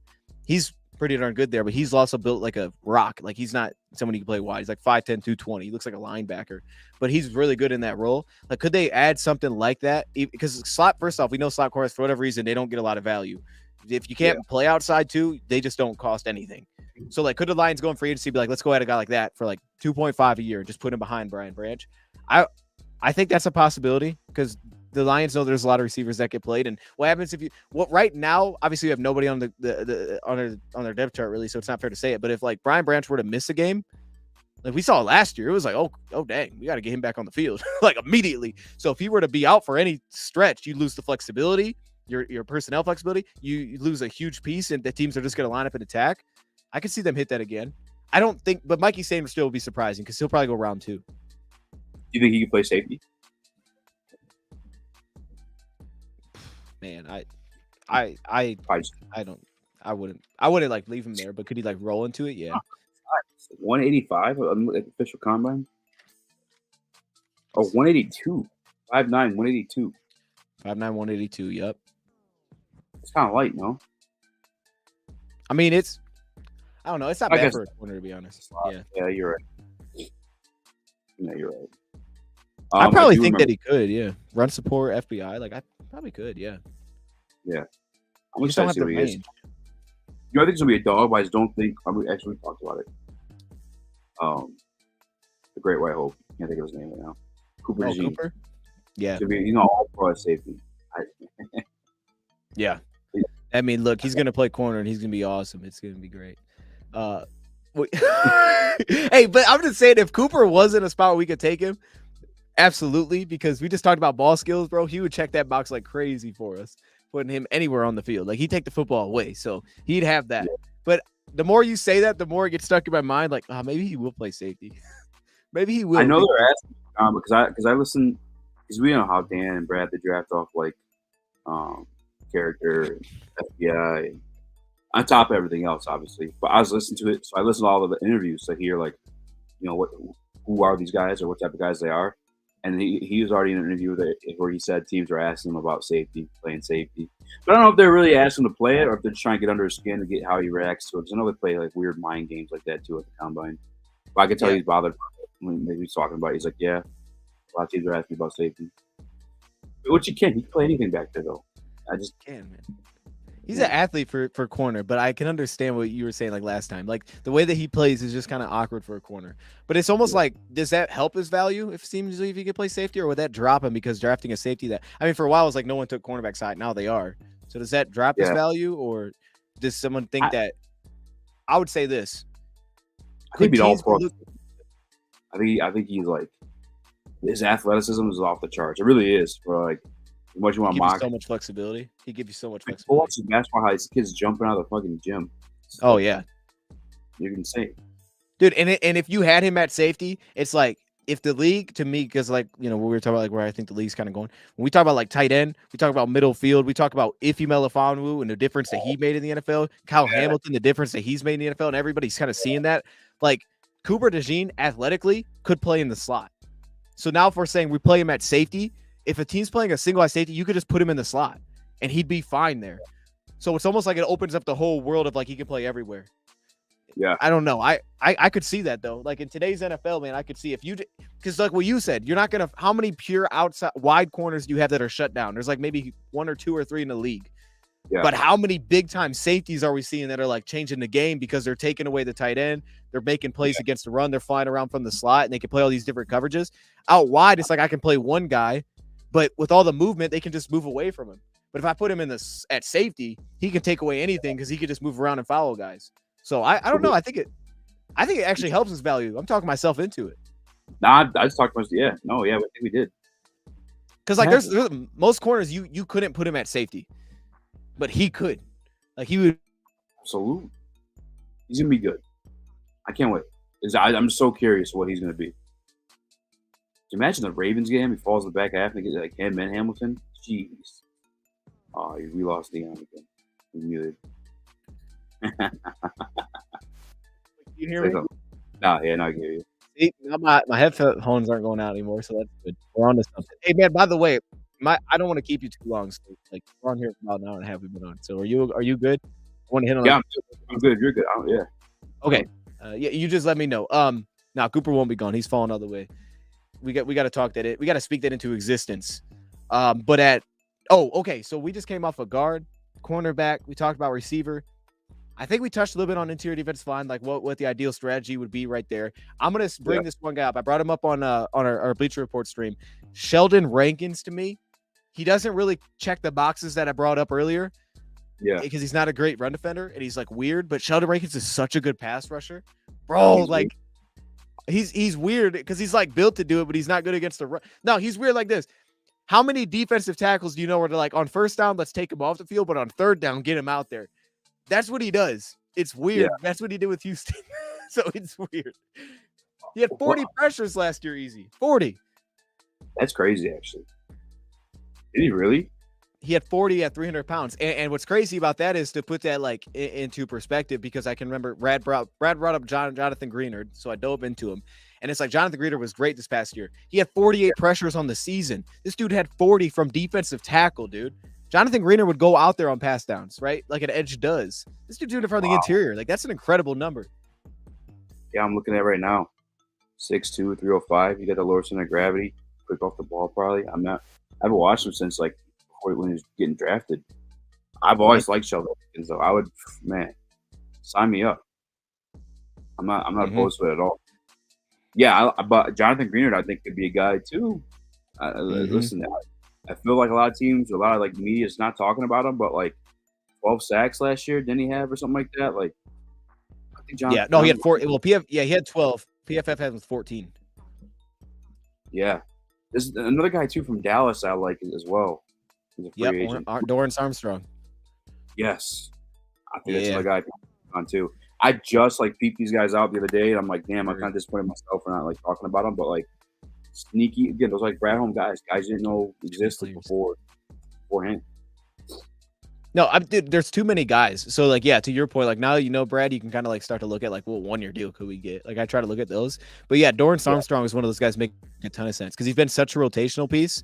He's weird a little bit because it's like I don't want to just line him up at defensive end. I feel like he's kind of limited in like some of his moves, but he's so darn long, and he's a good athlete. Like he drops in coverage, stuff like that. So it's like if you're really gonna reset, kind of like the Charles Harris and edge in position and things like that, Julian, a guy like that, like he actually checks a lot of the boxes that we didn't have before for a guy that's just massive. I mean, he's massive at that spot, and he can line up against your left tackle because of that. Yeah, you talked me into Van Ginkel too. But I think a lot. Gotta be. He's so versatile. Bro, I don't think his value is honestly gonna be that high. I really don't. No, I don't think teams are. I think as good as he was last season, I don't think teams are gonna buy in because he had to kind of like take over the outside linebacker role when Jalen Phillips got hurt, and they're gonna look at it and be like, he's not a pure pass rusher. He'll be like an okay pass rusher. He was a monster. Bro, he was incredible, dude. He was incredible, and I look at it because to me, it's like if I asked anybody in the chat, put a 1 or 2. Put a 1 if we need to add to this, put a 2 if we don't. Do we need to add off-ball linebacker this offseason right now where we're at? Like, do we need to make investments at off-ball linebacker? Like, legitimate. 1 for yes, 2 for no.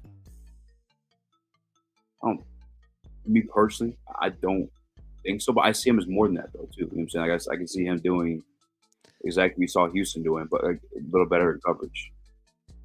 That's my point. So Jordy put a 1. He's saying he wants to invest in it. That's my point. It's like because Andrew Van Ginkel can play, he played so well on the edge. It's like he also gives you the fact that I can just put him as an off-ball linebacker and he can play like with Alex. So now it's because now that I have that, I don't ever really have to take him off the field. Like he can be out there on third down. He can be the future at linebacker potentially. If I sign him on a multi-year deal, what happens if we don't extend Derek Barnes and we let him walk? Right. Okay. Well, now he can play that role this year, but then next year, right, he gives you depth. Then you got Malcolm Rodriguez will be going on to the final year of his contract, I think, next season. Alex Anzalone will be where his contract set up, where he'll be an out. He can give you flexibility to step back there too. So I think he gives you the flexibility where it's like, I'm not just signing an off-ball linebacker. I'm signing a guy that's actually really good at one position that we could really use, but he gives me the flexibility to step back. So I feel like you're getting a little bit of both. He makes me think of what the Saints did so many times, which was Zach Bond, which was Urbig, like kind of getting that like hybrid linebacker. I feel like we haven't really gotten that. It's been Derek Barnes been the closest thing. He's that hybrid linebacker that's like proven.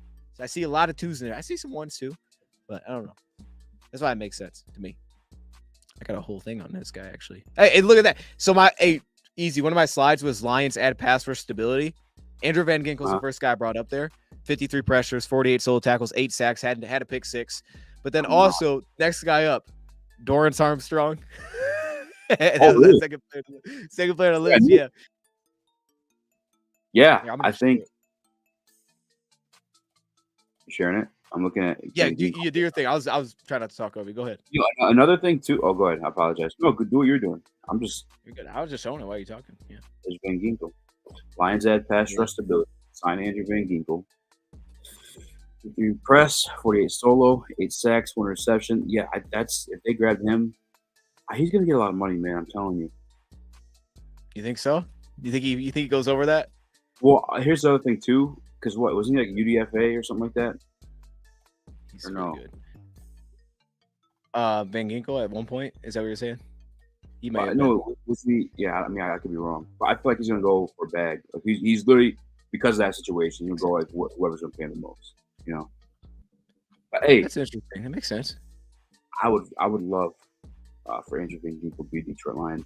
Diego Autry, another guy I think we talked about in the past, or I know that you've talked about in the past. Like, I think that could be a piece to bring in, especially if we're talking about they're shedding that $5 million with Kaminsky. Yes. Autry does, in all due respect to Kaminsky, I appreciate him and what he's done, but Autry does everything that Kaminsky does better, right? I mean, I could see the art. I think Campbell's on another level than both. That's why I brought him up first. But I think to your point, Autry fits into a similar conversation. Yeah. He's 33 though. Autry, oh yeah, he's old, man. But Kaminsky's on the final year of his deal, so it's like, are they going to extend him after this year? Because you can kind of look at it the same way. As long as he's healthy, it's kind of the same thing.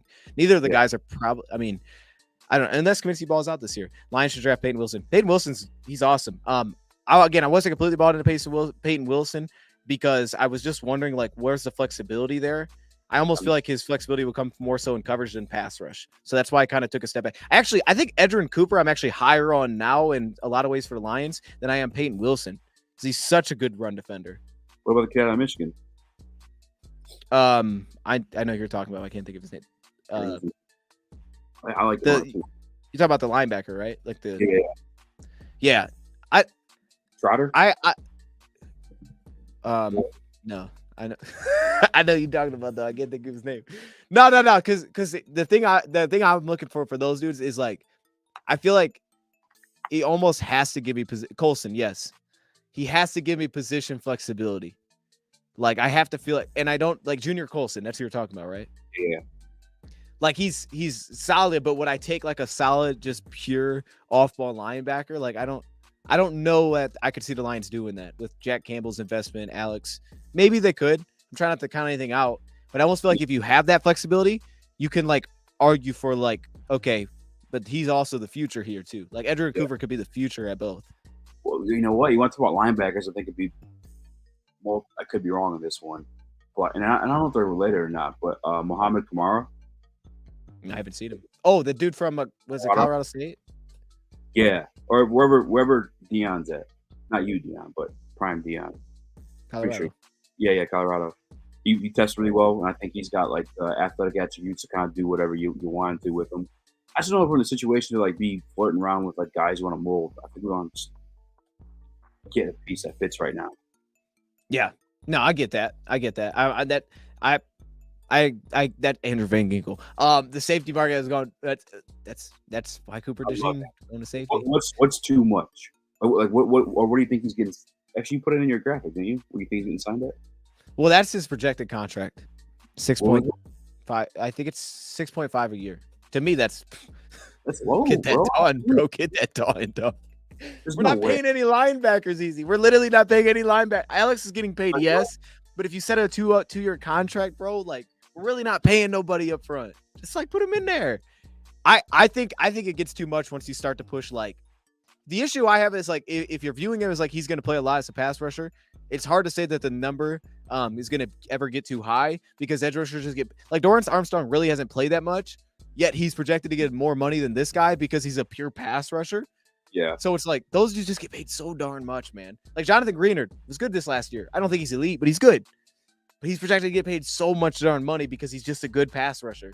So like, I don't know, bro. I think his value's if that was his number, like that'd be incredible. I think that'd be a steal to get something like that.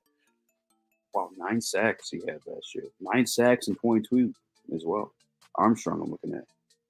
No, okay. Is that right? Armstrong, yeah. That sounds right. Yeah, it is. Oh, wow. 6 years.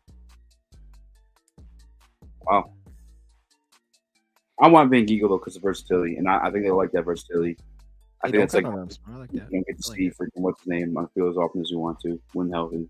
Help me out. Wait, what'd you ask? I don't. Our Sam, or he plays Sam. Oh, Houston. Yeah. Half the reason we don't get to see him as often is because they don't like what he does everywhere else outside of rushing the quarterback. But Van Ginkel does all that stuff well. So it's like, if we signed Van Ginkel, bro, I think I would love that. If Broderick emerges and we sign Van Ginkel, that I think that opens up a lot of things for what they're trying to do. Chat, I want to go real quick to a side thing here, but I do want to know, Chat, has anybody watched Jonah Ellis or Easy? Have you, I was watching him a little bit last night, Utah. I wonder if he could play that role. Yeah. Yeah. I gotta look at his combine numbers for something like that. Okay, true. But I like his. I looked at him as more of an edge just because all the moves he has. He has a deep bag. His dad played for the Lions. You know that? Luther Ellis. Oh, did he? Yeah. I didn't know that. He was a monster. He was like 6'4", 3 something.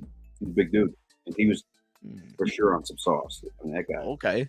Dang. Hey, he needs to get on some sauce too because Jonah Ellis is small, bro. So he needs to hit up. Yeah. Yeah. He's not the biggest. Hey, I was gonna bring this up real quick. What was it? It was shoot. Oh yeah, Craig Reynolds. So strict exclusive rights free agent. He's coming back. They did it with Zonovan Knight too.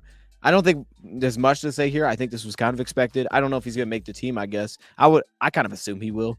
But it's always like, hey, worst case scenario, if he's running back 3, you feel good about it.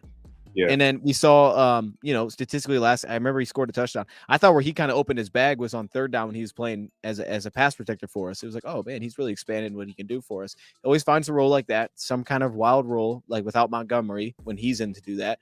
4.4 yards a carry, 2.9 after contact, and then he plays special teams for us too. Like, he'll play kind of that fullback role and stuff. So it makes sense, dude. Yeah. He's got the awesome backstory too when they kind of broke him down on whatever that show was when they were talking about him. Shout out to Craig Reynolds. Oh man, Freezy's this week, man. We're about to find out.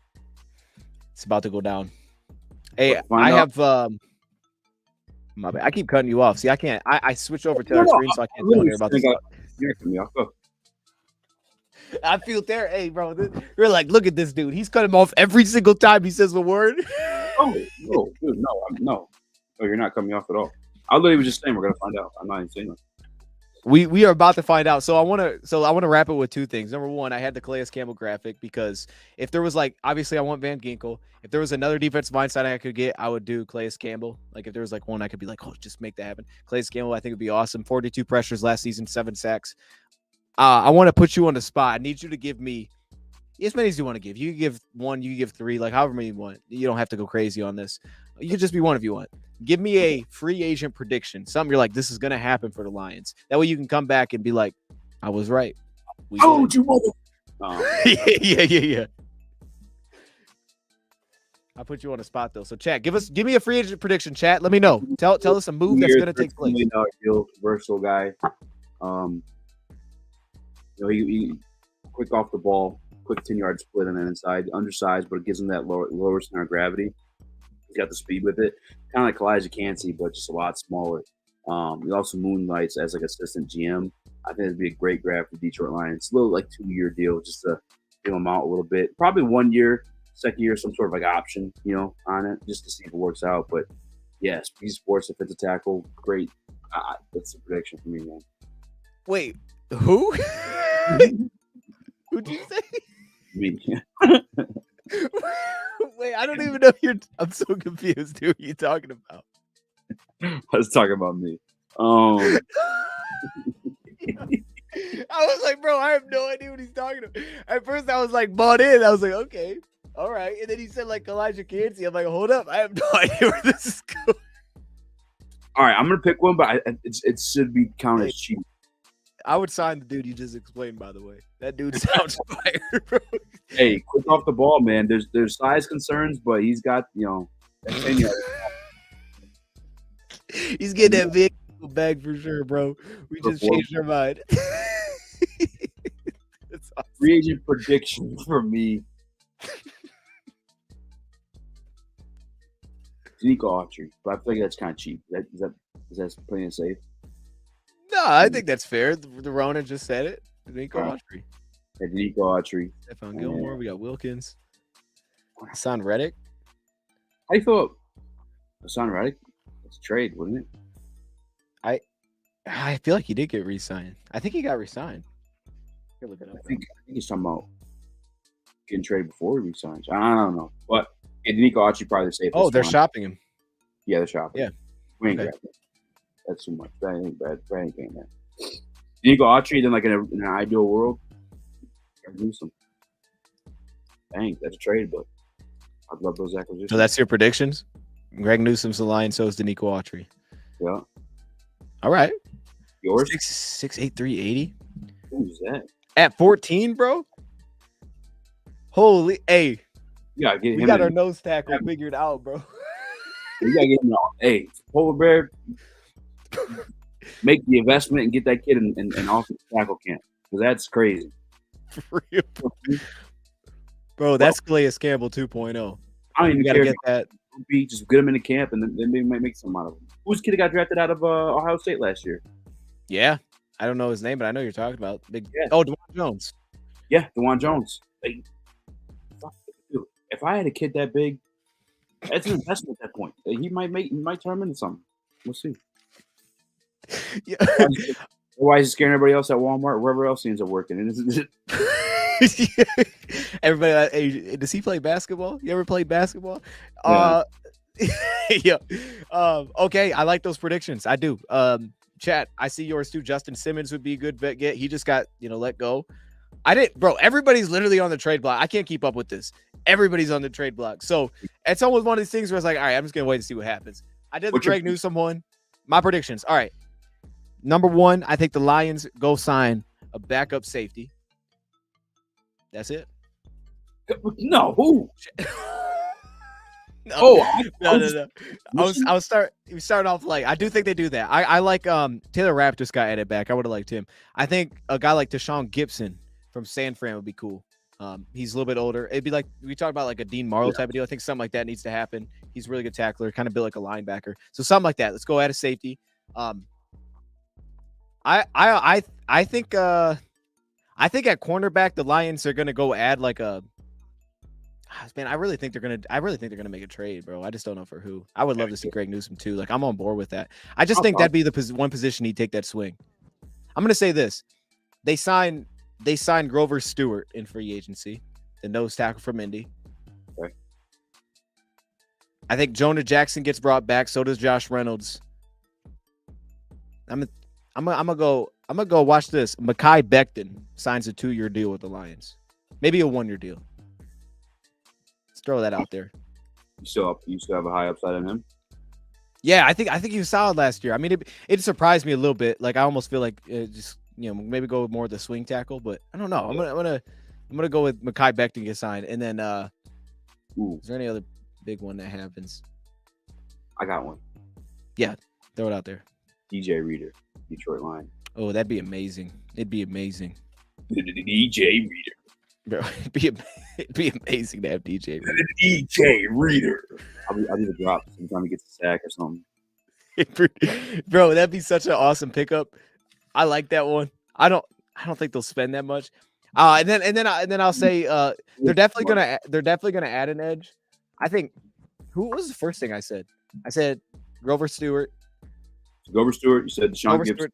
Backup safety. Yep. I think they go out there and they get the vet on the D line. I think Calais Campbell becomes a Lion, and then I think they go to the edge rusher. Hopefully Van Ginkel, but I think they'll go out there and they'll get like a Dorrance Armstrong type. I think they'll go get something like that can do a little bit of both. The truth says, Becton got the ankles of my grandmother and she died 27 years ago. No, that's messed up. That's crazy. That's crazy, dog. Your grandma was cooking then. All right. Yeah, your grandma is cooking then. That's what I'll say about that. Hey, look. Birthing hips. She had it all. Deflection. Look at deflection. Hey, man, look. Bro, I thought Mekhi Becton was kind of good last year. I was like, oh, he's solid. And it's like the Raiders want to replace everybody. It's like, fine, you guys replace everybody. We'll take big dude. We'll bring him in the building. That way he wants to come back after this year, and he can be the future at left tackle potentially. Let's get the dude in here because that's another spot we haven't really invested is backup tackle outside of Obina Eze. I think that you brought up like how they value offense fine. I think they really do too. So I think those two things get done. But how about we throw in a backup tackle somewhere? I had Cam Fleming was my initial prediction of Denver, but I'm gonna go with Mekhi Becton, make it more interesting. Let's go get potential future piece here. He play guard. God, he's so big. Never mind. Nah, yeah, he'd be the biggest guard of all time. Last 6. I know that. Mekhi Becton's fucking huge. Hunter, make this play. I don't think we go get Danielle Hunter. We didn't really talk about that, but I guess we can kind of end on that. I personally would not give Danielle Hunter the kind of deal that they're projecting. And I could be alone in that. I wouldn't. That Brad tried making a trade for him at the deadline. Okay. Who's to say? I mean, but I didn't even know that. Maybe it's for like a 1-year rental of him, you know? He said he's going for depth, not win headlines. They're projecting 3 years, $21 million. So I mean, it's for Danielle? For Danielle Hunter, yeah. 21 per year? Yeah. I would do that. You give him 21 a year? It's not crazy, is it? I wouldn't do that. 28? I think he's 29. Yeah, 29. It's not crazy. I wouldn't do it though. I haven't bought into Danielle Hunter like that. I could be wrong. I just haven't bought into Danielle Hunter to like him that much. I like him. I think he's good. I don't think he's that. Does he move inside ever? Or is he just strictly outside? Yeah, like on pass downs, but he's not, he doesn't like do it on early. He doesn't like put his hand in dirt. And he's like Dorrance Armstrong. He moves around a ton. He's a really good pass rusher too. I would rather give out, I think, a deal to Jonathan Greenard on the cheaper price than I would Danielle Hunter. Mm-hmm. I'm just not I like Danielle Hunter. I don't think he's that insane though. I don't know. I haven't bought into it like that. I'm sure I will if we sign him. I'll be going crazy. There's just a picture of him out there floating around. He's a monster. Looks like a monster. For real? He's like built crazy. Oh yeah, he's got veins in his freaking triceps. I mean, if we got Danielle Hunter, he's a dog. He's a dog, bro. I wouldn't even. Yeah, you're right. What you just don't think it's out of like Brad's market? What he spends? I just don't think. I don't think he's that price point is worth that player, to be honest. Well, because I think Ali McNeil's got to get an extension. Maybe it's cheaper. I think it'll be kind of expensive. I think that's got to happen. I think they have to add an interior defensive lineman in free agency. It doesn't have to be a big deal, but I think they have to do it, like we brought up. If you go sign a guy like DJ Reader, you're not getting, Danielle Hunter too. That's like your DJ's getting old up there though. He is, bro, and he's coming off an injury, so hopefully, he becomes cheap. Because I'd love, I would for sure take DJ Reader over Danielle Hunter. Wow. Yeah. I wouldn't even hesitate, man. Immediately, yes. What? For real? Yeah. Like a scheme thing for you? Or you just don't think... I love the fit, dude. I love it. You think Danielle lucked the sacks and that's what it is? Let me see. No, I think he's a good pass rusher. Because sometimes sacks fall in your lap. Is he that type of guy or what? No, I don't think he's that. I just don't think he's. I don't know. He'll be like, let's say that he'll probably be the top edge rusher paid in the market. He'll probably have the highest amount per year, and I wouldn't do that for what else. I think the priority is extending our guys. Ali McNeil's got to get an extension. Penei Sewell's got to get an extension. Amon-Ra St. Brown has to get an extension. I think those are 3 pretty darn big contracts. I think interior defensive line is more a priority. I think cornerback needs another addition to that mix. So for me, I wouldn't go out and give him a monster deal. Okay, Brad Holmes Jr. Man, I could. I'm probably wrong. Bro. He'll probably do that. That'll be a splash. I just wouldn't do it. DJ had a quad tear. He's gonna be cheap. That's the guy. So I was mixing up DJ with Grover. I thought Grover had the quad tear. There. Yeah. Oh, okay. That makes sense then. Yeah. So DJ super affordable. I'd still take DJ, bro. Hey, bro, give me that dude. That dude's awesome. I think he's had injuries in the past too that he's come back from. He's awesome though, bro. He's awesome. Yeah, that'd be great. It would be so seamless. Imagine him with Aline, bro. The interior would be so nasty. And I'll say this. This is the last point I'll make. Is I think edge rusher. We saw it with LA. We saw it when Brad Holmes was there. They value, I think, having guys that can rush the passer. It's why I think they would go like an Armstrong type of deal or something like that, especially a short term if they could get it done. But I think they really value interior dominance, man. And right now, like Levi, okay, he's back for another year, but if you can plug someone with a Lee McNeil, bro, like whether that was Ndamukong Suh, maybe when it was a different type, it was a 1-year deal, but they were throwing money at that. They're like, let's get another dude in there with Aaron. You have Aaron Donald, right? There's no reason you need to go put a great guy next to him, but they kept doing it. And Lee McNeil is not Aaron Donald. So you might be thinking like, oh, we don't need that next to him. We got Lee McNeil. One, if Lee McNeil missed the game, we have zero interior pressure at all. We have nobody that gets pressure on the inside. Tell me one guy that you would buy in to give me 2 pressures in a game on our interior defensive line. Nobody. No one. Bro, so like, that's what I do. And maybe that's like the Sheldon Rankins type. That would make sense then. All right, go get Sheldon Rankins. Boom, put him on the inside. Short-term deal. So my initial predictions were here, and I'll just throw up the slides and I'll let them roll through. These were my initial predictions. So I had us signing Andrew Van Ginkel. That's why I highlighted it. I had us bringing back Josh Reynolds. I had us signing Sheldon Rankins to the 2-year, $10 million. So hopefully $1 million. I had us bringing Ronald Darby. I had us bringing back these O-linemen. This was my initial. I thought we'd bring back Matt Nelson, sign Cam, and then I guess that's the only ones I put on there. And then I had us signing Calais Campbell and signing Chase McLaughlin, kicker. I'm going to rock with these. These look a lot better than what I said out loud. I'm going to be honest with you. I'm going to rock with what I put here. Hey, I'm buying these a little bit more. I'm buying into that. There was some thought put into that. Yeah. I'm here for it. Van Ginkel would be, they'd unlock a lot of things from this defense on top of whoever they end up drafting. Van Ginkel would, oh man, that'd be fucking, I'm sorry for swearing. I'm getting excited. Oh, you're on the Van Ginkel train, dude. Van Ginkel train, bro. I love it, dude. No, I might get a Van Ginkel jersey, even if he's not a Lion. No, I won't do that. But bro, like I hope he'd be like, bro, he's like literally Thor's brother. You know what I mean? Like in a way, they kind of look similar. Like that'd be a duo. You'd have Duracell next to Van Ginkel. That's nasty. Who else has that in the league, Jack? There's nobody else, man. Like, oh my gosh, he just represents the Lions. He could have been more open to Darius Robinson because he could bounce inside. That would be awesome. Then you cut, no offense to Kaminsky, but you cut Kaminsky, put that towards Van Ginkel's deal. Get Darius Robinson, Rodney Martin start playing inside. Hopefully, Terrell Williams, who like, yes, the dark. No, you're right though, because if you had Darius Robinson, especially if you cut Kaminsky, and then he could play right with Josh Pascal. Yeah, I would. If you did that though, I feel like the only other missing piece, because then you could add Van Ginkel. Then it would definitely say, okay, now we definitely have to sign another defensive tackle. Like we definitely have to add that.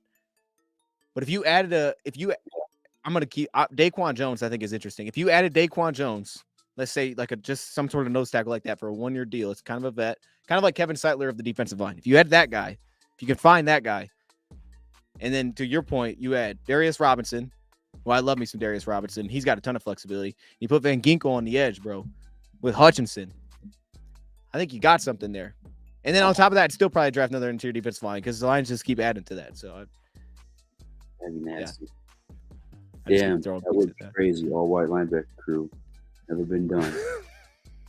I think it's a thing in the 80s.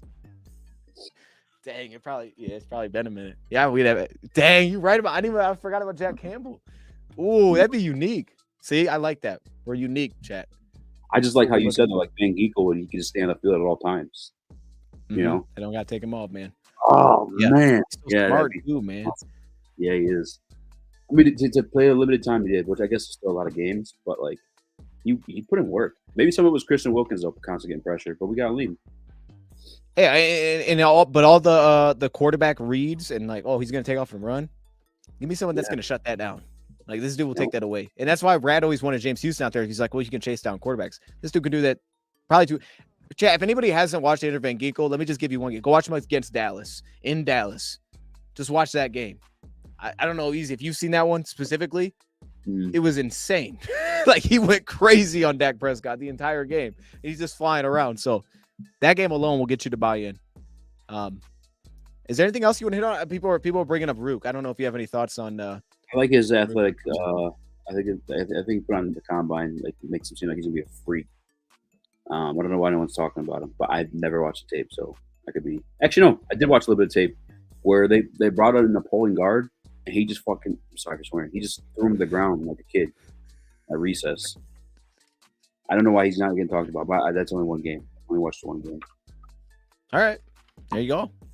There you go. So we'll have to revisit. I mean, chat, it's free agency time, so we'll do all this draft stuff for sure. Hopefully we'll get Easy back on multiple times because, yeah, we got a lot of things to dive in draft-wise. Like, we touched on some things, but, like, if, we definitely need to dive into Kyrie Jackson, probably put Rook in the same show. Certain guys that you guys continuously bring up, it'd be cool to do, like, a show of, like, 4 or 5 guys. And, like, we're focused on these dudes. Let's just go through them.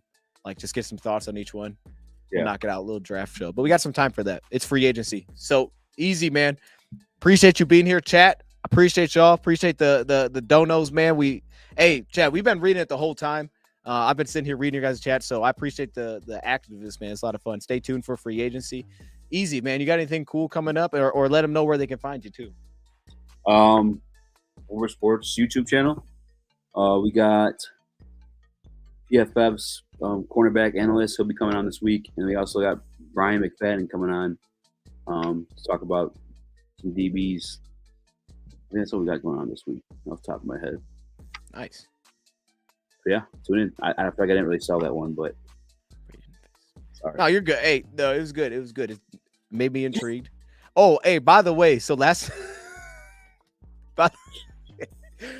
wait, hold up. Last time you were here, there was like a list of guys you were like, you have to check these dudes out. Yes, I don't remember who they were. I started looking at Jerry and Jones out of Florida State. I think that's how you pronounce his name. Because I remember didn't you bring him up, Jones? You were like, oh, what about Jones? So I started something there. Or maybe I did. Maybe you didn't bring it up. Yeah, I did. No, you definitely did. We're just going to. Hey, I'm pretty sure I did. I dove into at least one of them. Like, you brought up 3 dudes. One of them I know I did like a deep dive. Chad, let me also. Who? TJ Tampa? Yes, I watched TJ Tampa. Okay. Okay. Yeah. All right. Actually, let me see. I think it's in my binder. Terrible.